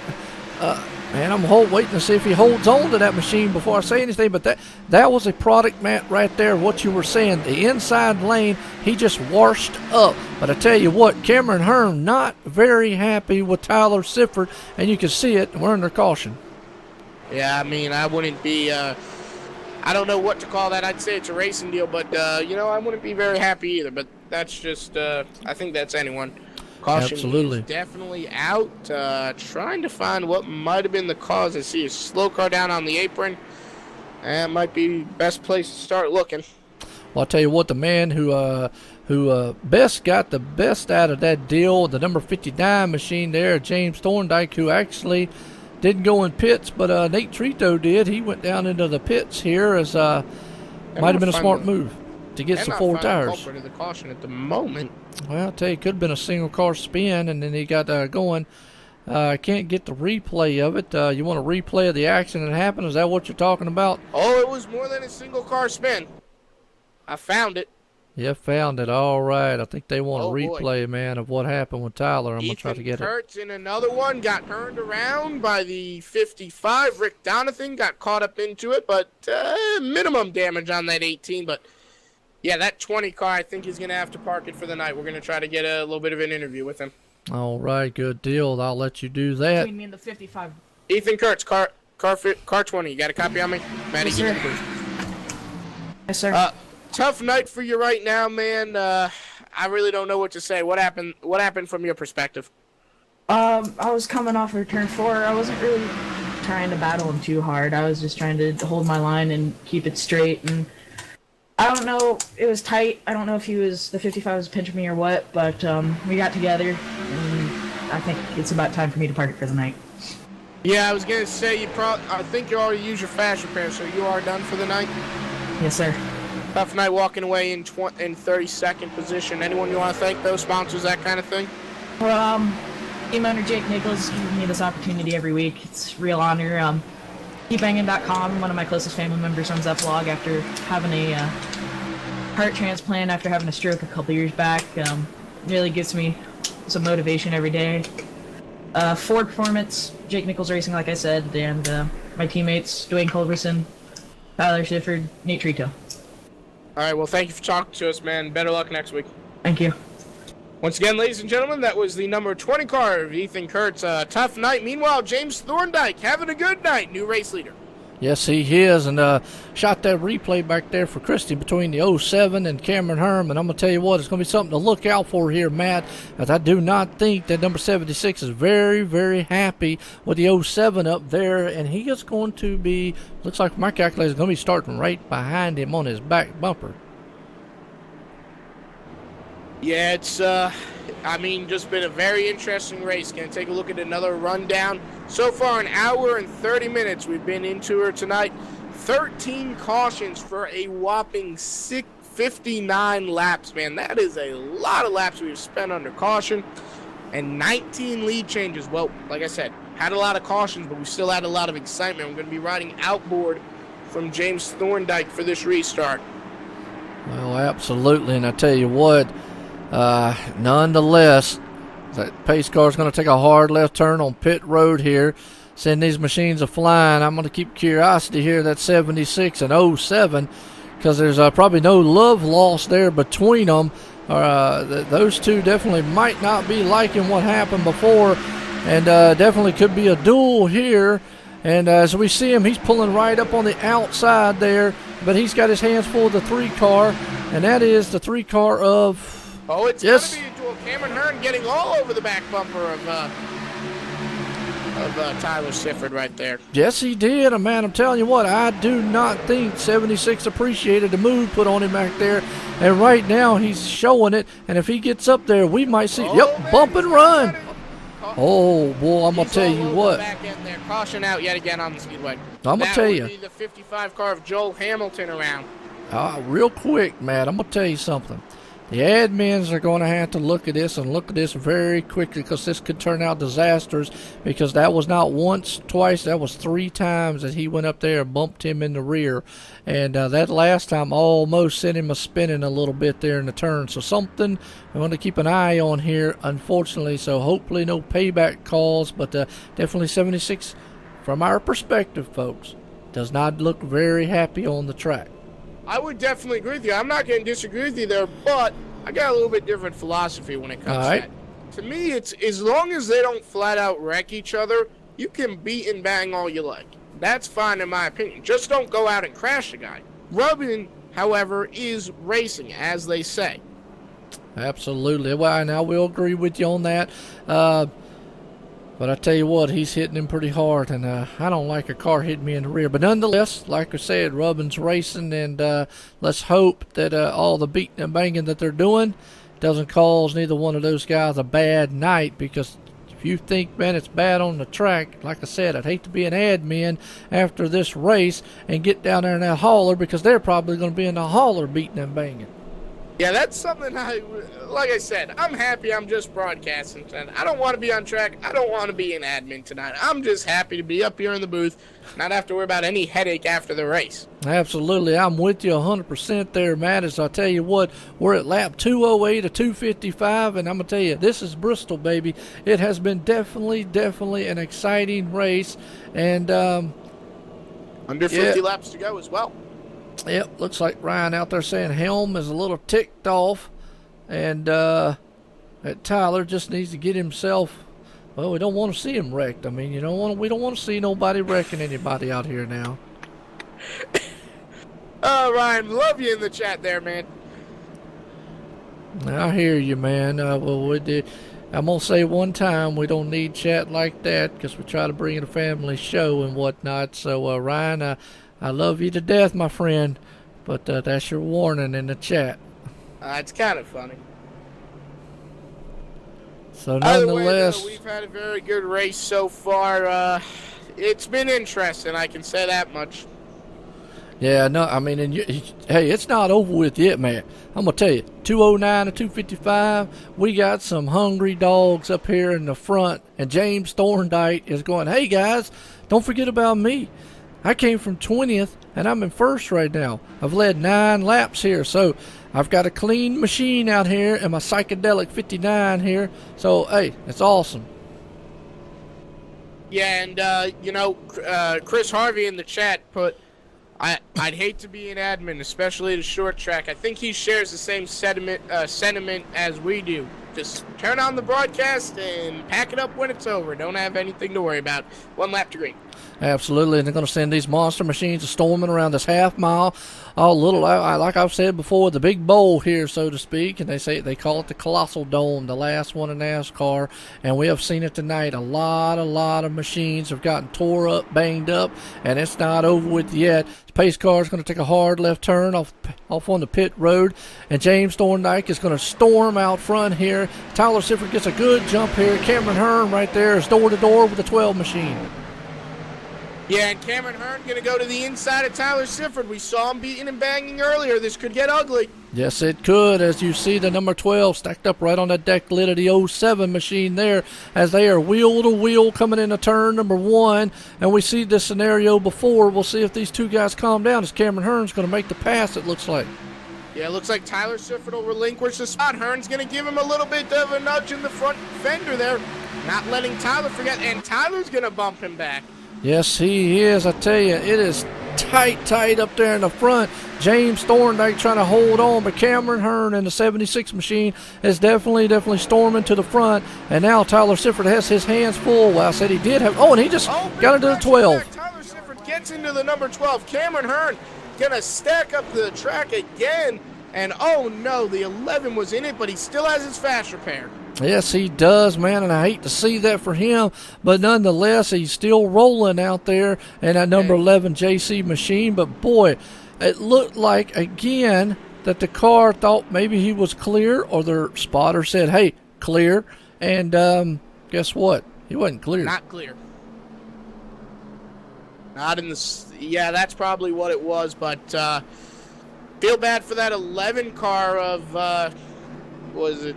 Yeah, I feel bad for the 11, but hey, of JC. But he still has the fast fix. He's still running right now under green. I think he'll be able to get it done. The fast fix, that is. Yes, he will. I agree with you 100% there. I tell you what, I mean, it's a heck of a battle. James Thorndike's like, hey, can we please just keep these cautions coming? And I'll be gracious. I'll take this thing home tonight and get out of Bristol and get to our next week. We'll be at next week, by the way, Matt. Next week, let me take a look for you, my man. Actually, I got to see because I'm not sure 100%. So hold up. And JC going to take the long trip down pit lane. He'll lose quite a few spots, though. Yep. And I tell you what, just got a confirmation, and you're probably 100% right. Unfortunately, even though Mr. Popularity, yes, that was caused by, again, I'm not the admin, just saying what I saw. The OL is probably going to go to Tyler Sifford, which is going to hurt because we don't have that many cars. We got 19 cars that are still in the lead lap, so not bad. He still would have time to bring it to the front. But nonetheless, he did get into the back into the car. But again, we kind of let the admins take care of that. Next week, we're hitting the beautiful Atlanta Motor Speedway. Oh, how's that sound for you? I'll tell you what, go from a heck of a short track banging action to the very, very fast-paced Atlanta Motor Speedway. I can get behind tracks like Atlanta, though. I love broadcasting them. That'll be a fun race.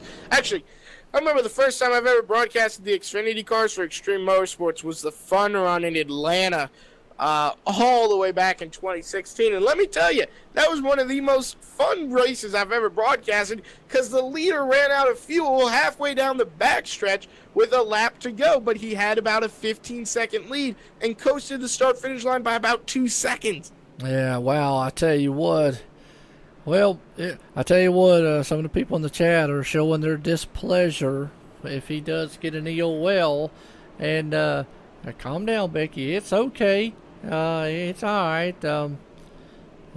Penalties are penalties. We haven't heard confirmation yet. Actually, Ryan would probably be the first one that actually could get that to us here, as he's probably listening in on iRacing chat from the admin. So, Ryan, I tell you what, for me and Matt up here, let us know if you hear them. I gotta say though, I mean, I know it's not good to see Tyler get penalized, and no, he won't get the penalty. But actually, is he taking the long walk back? No, he won't. But I gotta say though, I mean, the penalties, if he got it, honestly, it could have been called at his fault. It could have been called at either one's fault. That's not really. It's a hard thing to call there. Yes, it would have been bad, but you cannot get mad about it just because it's not our call. It's the admin's call. They're trying to call what's right. They did, and this is gonna might sound a little rich coming out of my mouth, but they've got a hard job to do. It's hard to do what they do week in and week out. So if you gotten the penalty, I don't think you should have gotten too mad at it, but disappointed definitely. Green flag is back out. James Thorndike, a great lead. He is. James Thorndike jumps out there. And I tell you what, Tyler Sifford, man, got a spin? Yeah, one car around on the apron, no caution. Okay, good deal, man. I tell you what, we just got back to green. I hope we didn't go back in caution, but these guys are wheel to wheel right there. Tyler Sifford's trying to hang on to it in the number 4 place right there with Richie Evans. He's on the outside. It's going to clear him. I tell you, Tyler Sifford bumped the leader just a little bit. Looks like there's a little checkup up front. Yeah, side by side for the lead, though. James Thorndike, Cameron Hearn.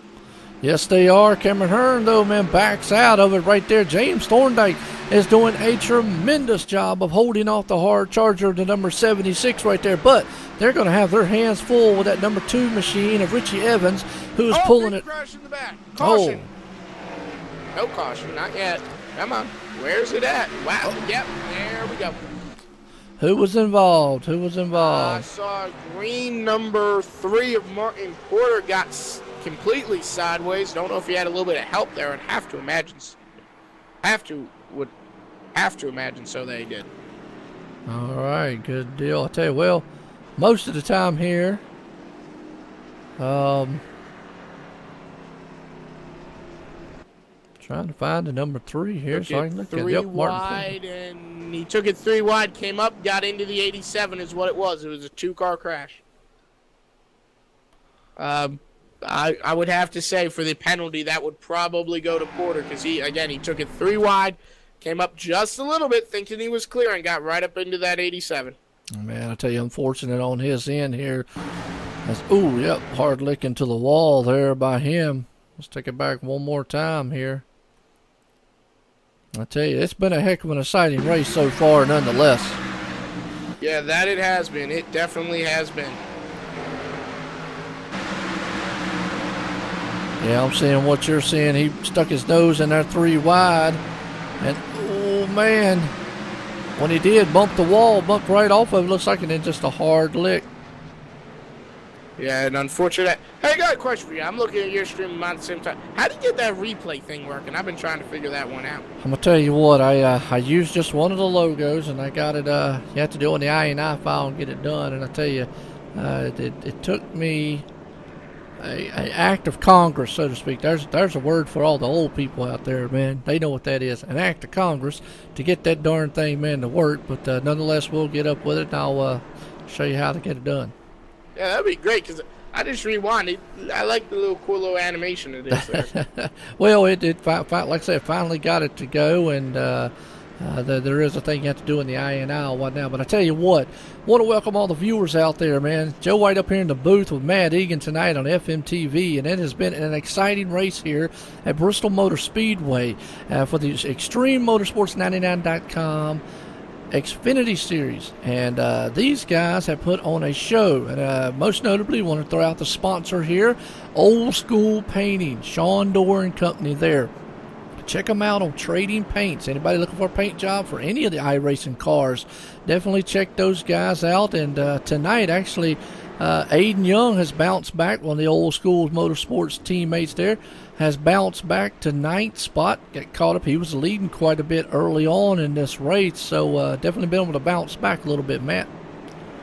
Yeah, that he has. He's back up into the 9th spot. Hey, in the number 9 car. We'll take We'll get you some more action in just a few moments here, taking to the FMTV split screen.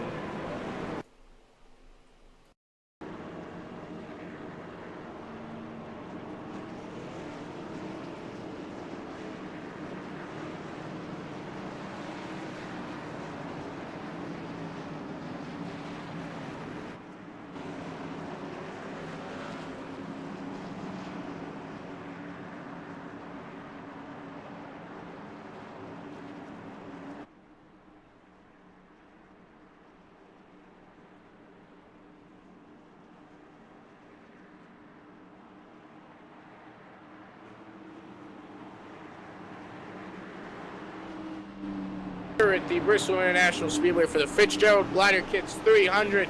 The green flag is about to fly, and it flies. James Thorndike looking for a good restart. Yes, he does, and he does get a good restart here as he jumps out front there. James Thorndike, the number 59, and he's got his hands full with the 76 of Cameron Hearn, who looks on the inside. But, boy, I tell you what, they are stacked up 2 by 2, nose to tail. Real loose. He'll save it. Yes, he did, and I tell you what, these guys are battling it out. We're at lap 230 of 255. Battle up front, battle in the middle, and right, look at hard charging Nate Trito. Yeah, and you got Cameron Hearn. I think Nate might be running a little bit for Tyler Sivert racing Cameron Hearn pretty hard right there, trying to get past that 76 machine. Absolutely, and then I'm going to tell you what, that number 76, oh boy, I tell you, Nate Trito putting his bumper there, trying to put it down there, but he closes the door, the 76 done. This is a hard storming battle up front here, and Matt, we know Nate knows how to win. Yeah, but as Cameron Hearn, it looks like he does. He got a little bit of a tore-up Haas automotive machine.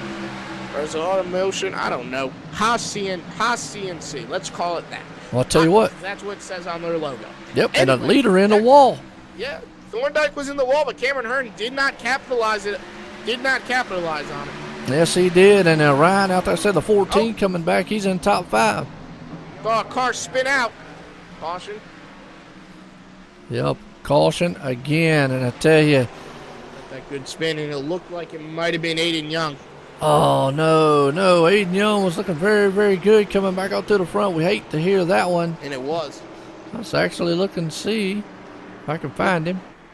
Aiden Young coming off a turn 4, the 39 bounced the wall and got down into Aiden, and that sent Aiden right into that bottom wall, and he's going to have some kind of engine issue there. Look at the way that's crinkled, and guess what? He's already taken that one fast fix he's allotted for the night. Whoa! Man, yeah, he hit that wall and hit it hard, and luckily didn't hit anyone else. Now, he took the cone out nonetheless, but hey, you know, I think everybody's taking the cone out tonight. Yeah, YouTube servers must be having some issue right now. I'm looking at my stream. Man, oh man, is that gone weird there. Yeah, well, you know, YouTube, man, they, YouTube, iRacing, everybody, it just, who knows? Technology, folks, you gotta love it. It happens. I definitely want to welcome all the viewers.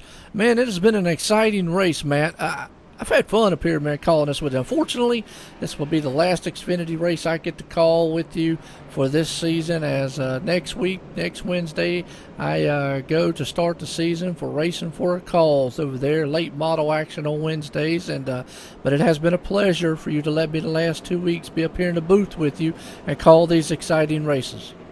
Yeah, it's been a pleasure to have you, that's for sure. But, you know, they say when one chapter ends, a new one starts.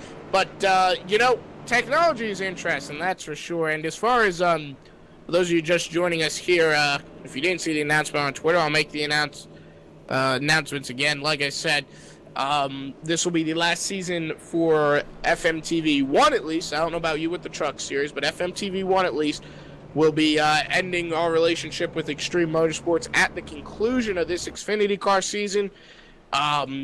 Like I said at the top of the show here, we've had a great time with Extreme. I've had fun broadcasting the Cup Series and the trucks and the Xfinity Series, and I love racing the truck series. I'm not going to give up that truck series for racing. As far as broadcasting goes, though, I'm moving on. That's not to say this league is bad or anything. Like I said, I love broadcasting for them, but you know what I mean. Sometimes you just gotta go move on, and On the flip side of that, though, we will be replacing this series with the Hardline Racing League's Truck Series on Wednesday night. So how's that sound, Joe? Tuesday night I get to drive them, and Wednesday night I get to broadcast them. Absolutely, and that is awesome. I tell you what, Tuesday night's good driving for Fusion Motorsports TV Racing. Wednesday night, right now, we get to call some action, like you said, at the conclusion of the Xfinity Series here. You'll be doing some trucks there, and I'll pretty much be over with the Racing for a Calls on their late models. But nonetheless, we still got the Cup Series now. Hey, me and Ryan W. Daniels will be up there in the booth there calling all the action for that, so definitely tune in for that tomorrow, FMTV2. But tonight, FMTV putting on a heck of a show here at Bristol for the Xfinity here, and it has been a heck of one. I tell you what, Katie, how you doing out there? Congratulations, young lady, on that win last night. I got you to talk a little bit.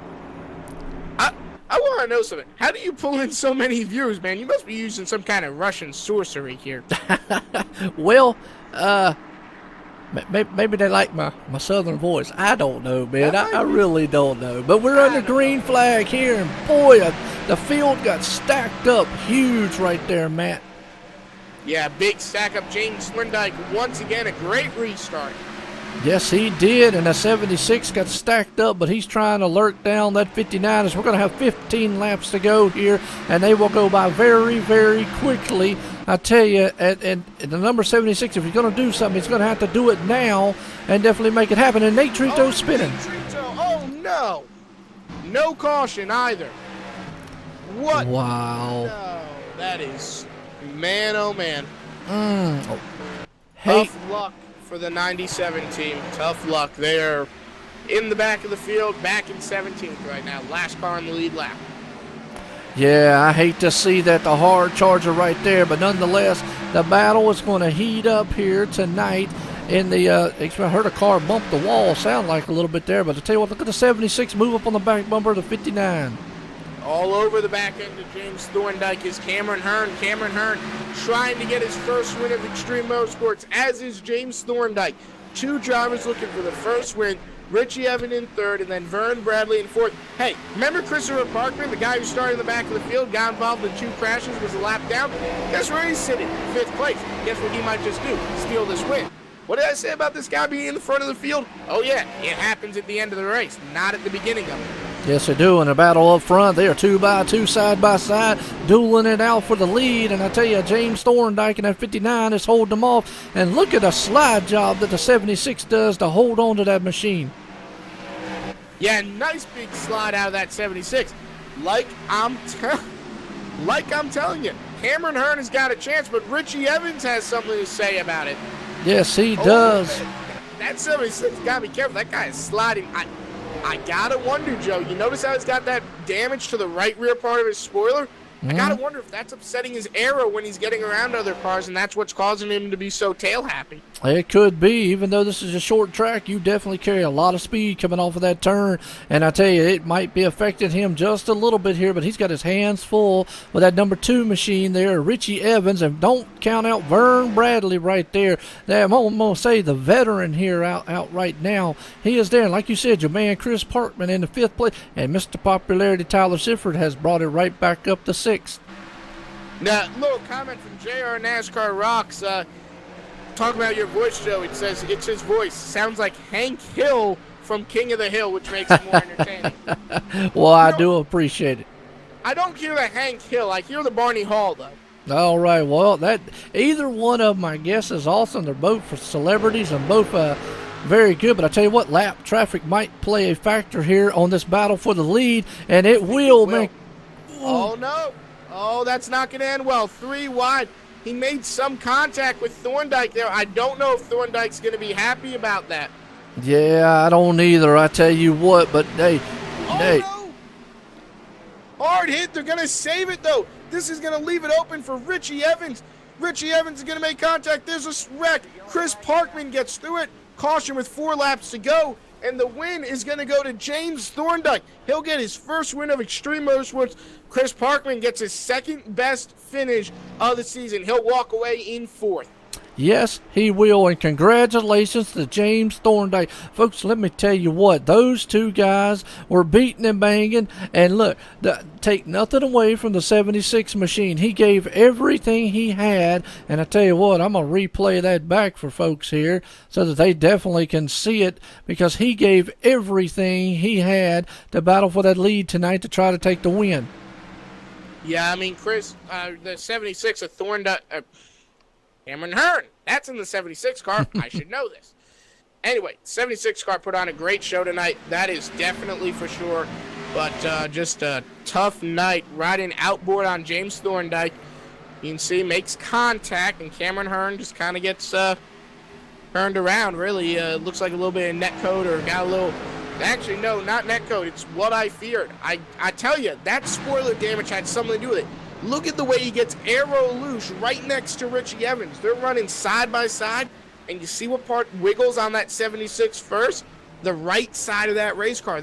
I tell you, that spoiler had something to do with it. He got aero loose, and that's what caused that last big wreck.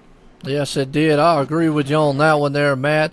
As tonight, though, nonetheless, don't want to take anything away from the number 59 machine of James Thorndike. Now, the number 2 there, he survived that wreck and will bring it home in second. And look who is popped into the third spot. Vern Bradley himself will come home in third. Fourth place, Christopher Parkman, you just mentioned him, and Jonathan Kryptonite Shipman bouncing back to round out the top 5, and just outside the top 5 in 6, Mr. Popularity himself, Tyler Sifford.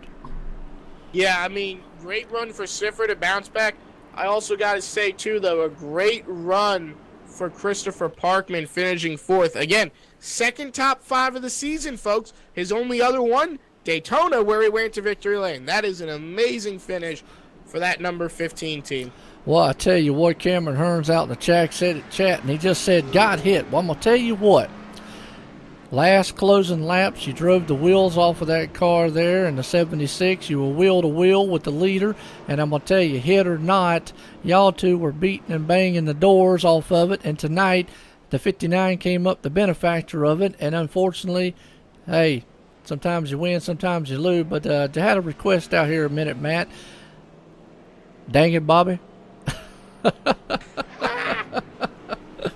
All right, Hank. All right. Anyway, though, I got to say, though, Cameron Hearn, he put on a great show. But the replay camera, at least for me, I don't know about yours, but it does show him getting aero loose. He never, that 15, or the guy who's outside, never touched him. He did not, and he didn't touch him either. He just got completely aero loose, is what it looked like. But a great job by James Thorndike to go to victory lane. Let's, I'll put Vern up in here, and you try to find Thorndike. I try to find Thorndike, huh? All right, good deal. I don't, actually, where's Vern? Okay, Vern is right here. I got Vern. He's in I got him in the staging room, too. Right. Who finished second? Vern, Chris. Why's it got Chris Parkman in third? I could not tell you. Did something happen that we missed? Nope, Vern Bradley is third, Richie Evans second, and James Thorndike is the winner. All right, my live time. Oh, because I'm using live timing in the driver. I got you. All right, so Richie Evans second, you say? Yes. All right, let's bring him up. Do you see Thorndike in the team speak? I don't. Let me just check while I'll tell you what, go ahead and interview Vern Bradley right there. All righty. Vern Bradley, it's Matt Egan up in the booth. Have you got a copy of me, my man? Yeah, I sure do, guys. Third place. How do you? Well, it actually is saying second for me right now. Where did you finish? Third. All right, third place. How do you feel? I feel good. A little bit disappointed in myself. I think I had a lot better car than that tonight. I mean, you bounced back from 14th, though. How was the car handling throughout a run here? The car handled beautiful. I mean, I couldn't ask for a better driving race car tonight. Now, do you think if you had more laps at the end there, you would have been able to take away the win, or what do you think would have happened? Yeah, and I mean, it was just a series of cautions through the end there that really got me. I needed a little bit of a green flag run in order to make up a lot of ground. All right, well, anyone you want to thank for your finish, sponsor, that kind of deal? Yeah, I want to thank my team, Fusion Motorsports TV, my spotter tonight, Timothy McBrayer, and I definitely want to thank my sponsor, iBuyPower PC. All right, well, thank you for talking to us. And, hey, you mentioned Fusion Motorsports. Good stuff. Tell Tim I said hi, by the way. He did a great job as your spotter, bringing you home in second, my man. Yeah, he did, and I'll definitely tell him that. Thank you, guys. All right, have a good night. All Joe right. White will be talking to James Thorndike, the race winner. All right, I tell you what, I'm going to run on down here to Victory Lane. James, man, you turned the wheels off of that 59 in a door-banging side-by-side battle with the 76, and you survived, nonetheless, here this little bull ring of a racetrack. How you feeling? Boy, I am wore out. White knuckle the last 10 laps. That was a hell of a race with Cameron Hearn. I got to thank him a lot for racing me clean. I know we got together a little bit there, but man, that was a heck of a race by everybody in the race. Well, I tell you what, James, I know your crew's down there ecstatic, man, as they're popping the champagne, looking over the car. They don't even care. The thing looks like it's been in a demo derby. They're just glad you brought home the big trophy tonight here at Bristol Motor Speedway, and you have also punched your ticket for the chase here at ExtremeMotorsports99.com. Anybody out there you got to thank?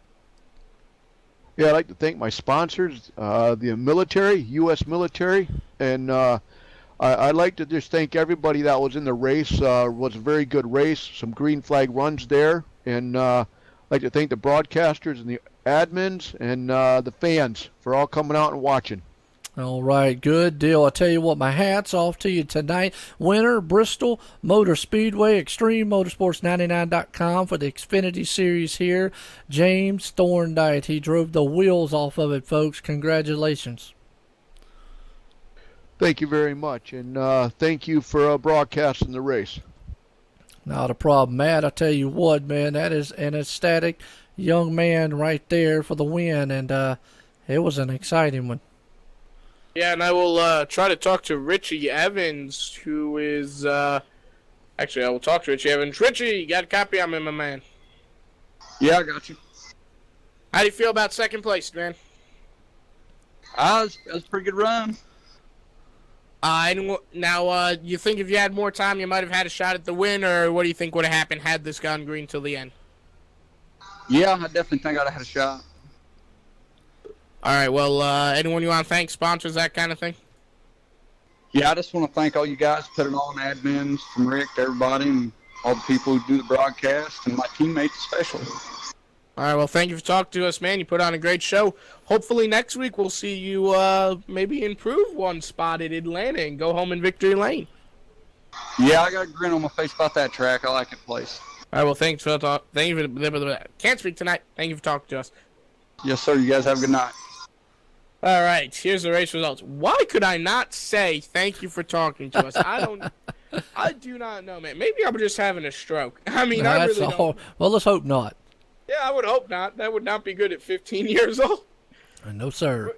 Race results coming right at you. James Thorndike, the race winner. Richie Evans, Vern Bradley, Chris Parkman, Jonathan Shipman, Tyler Sifford, Zachary Kreiser. How about him, though? We didn't talk about him all night, but hey, he snuck into the top 10. He did. Rusty Farrell, Mike Rominger, Joel Hamilton, and I was reading that completely wrong. It's Nate Treat. I was reading that wrong. It's actually going to be Farrell, Nate Trito, and JC Nobrega. Hey, top 10. Good finish. Yes, he did. JC Nobrega right there bringing a top 10 and a good one for, man, all the people in there. Brazil, and I ran number for the 11th. Hey, Aiden Young bouncing back. He led a couple, got caught up in a bad wreck. Mike Franklin right there in 12th. David Elliott 13th. Eric Hanakis in 14th. Joel Hamilton right there in 15th. Mike Rominger 16th. Rick Donington rounding in 17th. Mason Kane in 18th. Cameron Hearn, unfortunately, right there in the 19th. And Martin Porter rounding out the top 20. 21st to go to Walzenbach, Nathan Shiflett, Doug Blackman, Garrett Waldbolt, John Mustaine Jr., Nick Hunt, I believe that's James Mason, Sean Dorr, Chris Glasson, and Ryan Gavel, 30th. And 31st, Rick Seabrands. Well, I'm not going to say the two, but two. excuse me, Ethan Kurtz right there in 32nd, 33rd. Alan J. Elwood, man, I tell you what, a rough night for him, the start of it.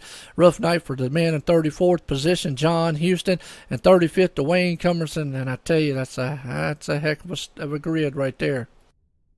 Yeah, from all of us at FMTV, we hope you enjoyed tonight's race from Extreme Motorsports. Hey, a little bit of an off night for me tomorrow night. Joe White will be broadcasting the Cup Series, though. Tune in Friday night, though. Hardline Racing League. Guess what track we're hitting up? How does, actually, I wish I knew. I should have probably looked at where we were before I went into that, yeah. Either way, it's going to be exciting. It will. Thank you for tuning in to us tonight. We hope you enjoyed tonight's action. Hey, 10 weeks left. We're going to make it the best 10 weeks we have ever had to round out Extreme Motorsports. So thank you for joining tonight. Tune in next week. We'll be at Atlanta Motor Speedway. Absolutely. Good night, everyone.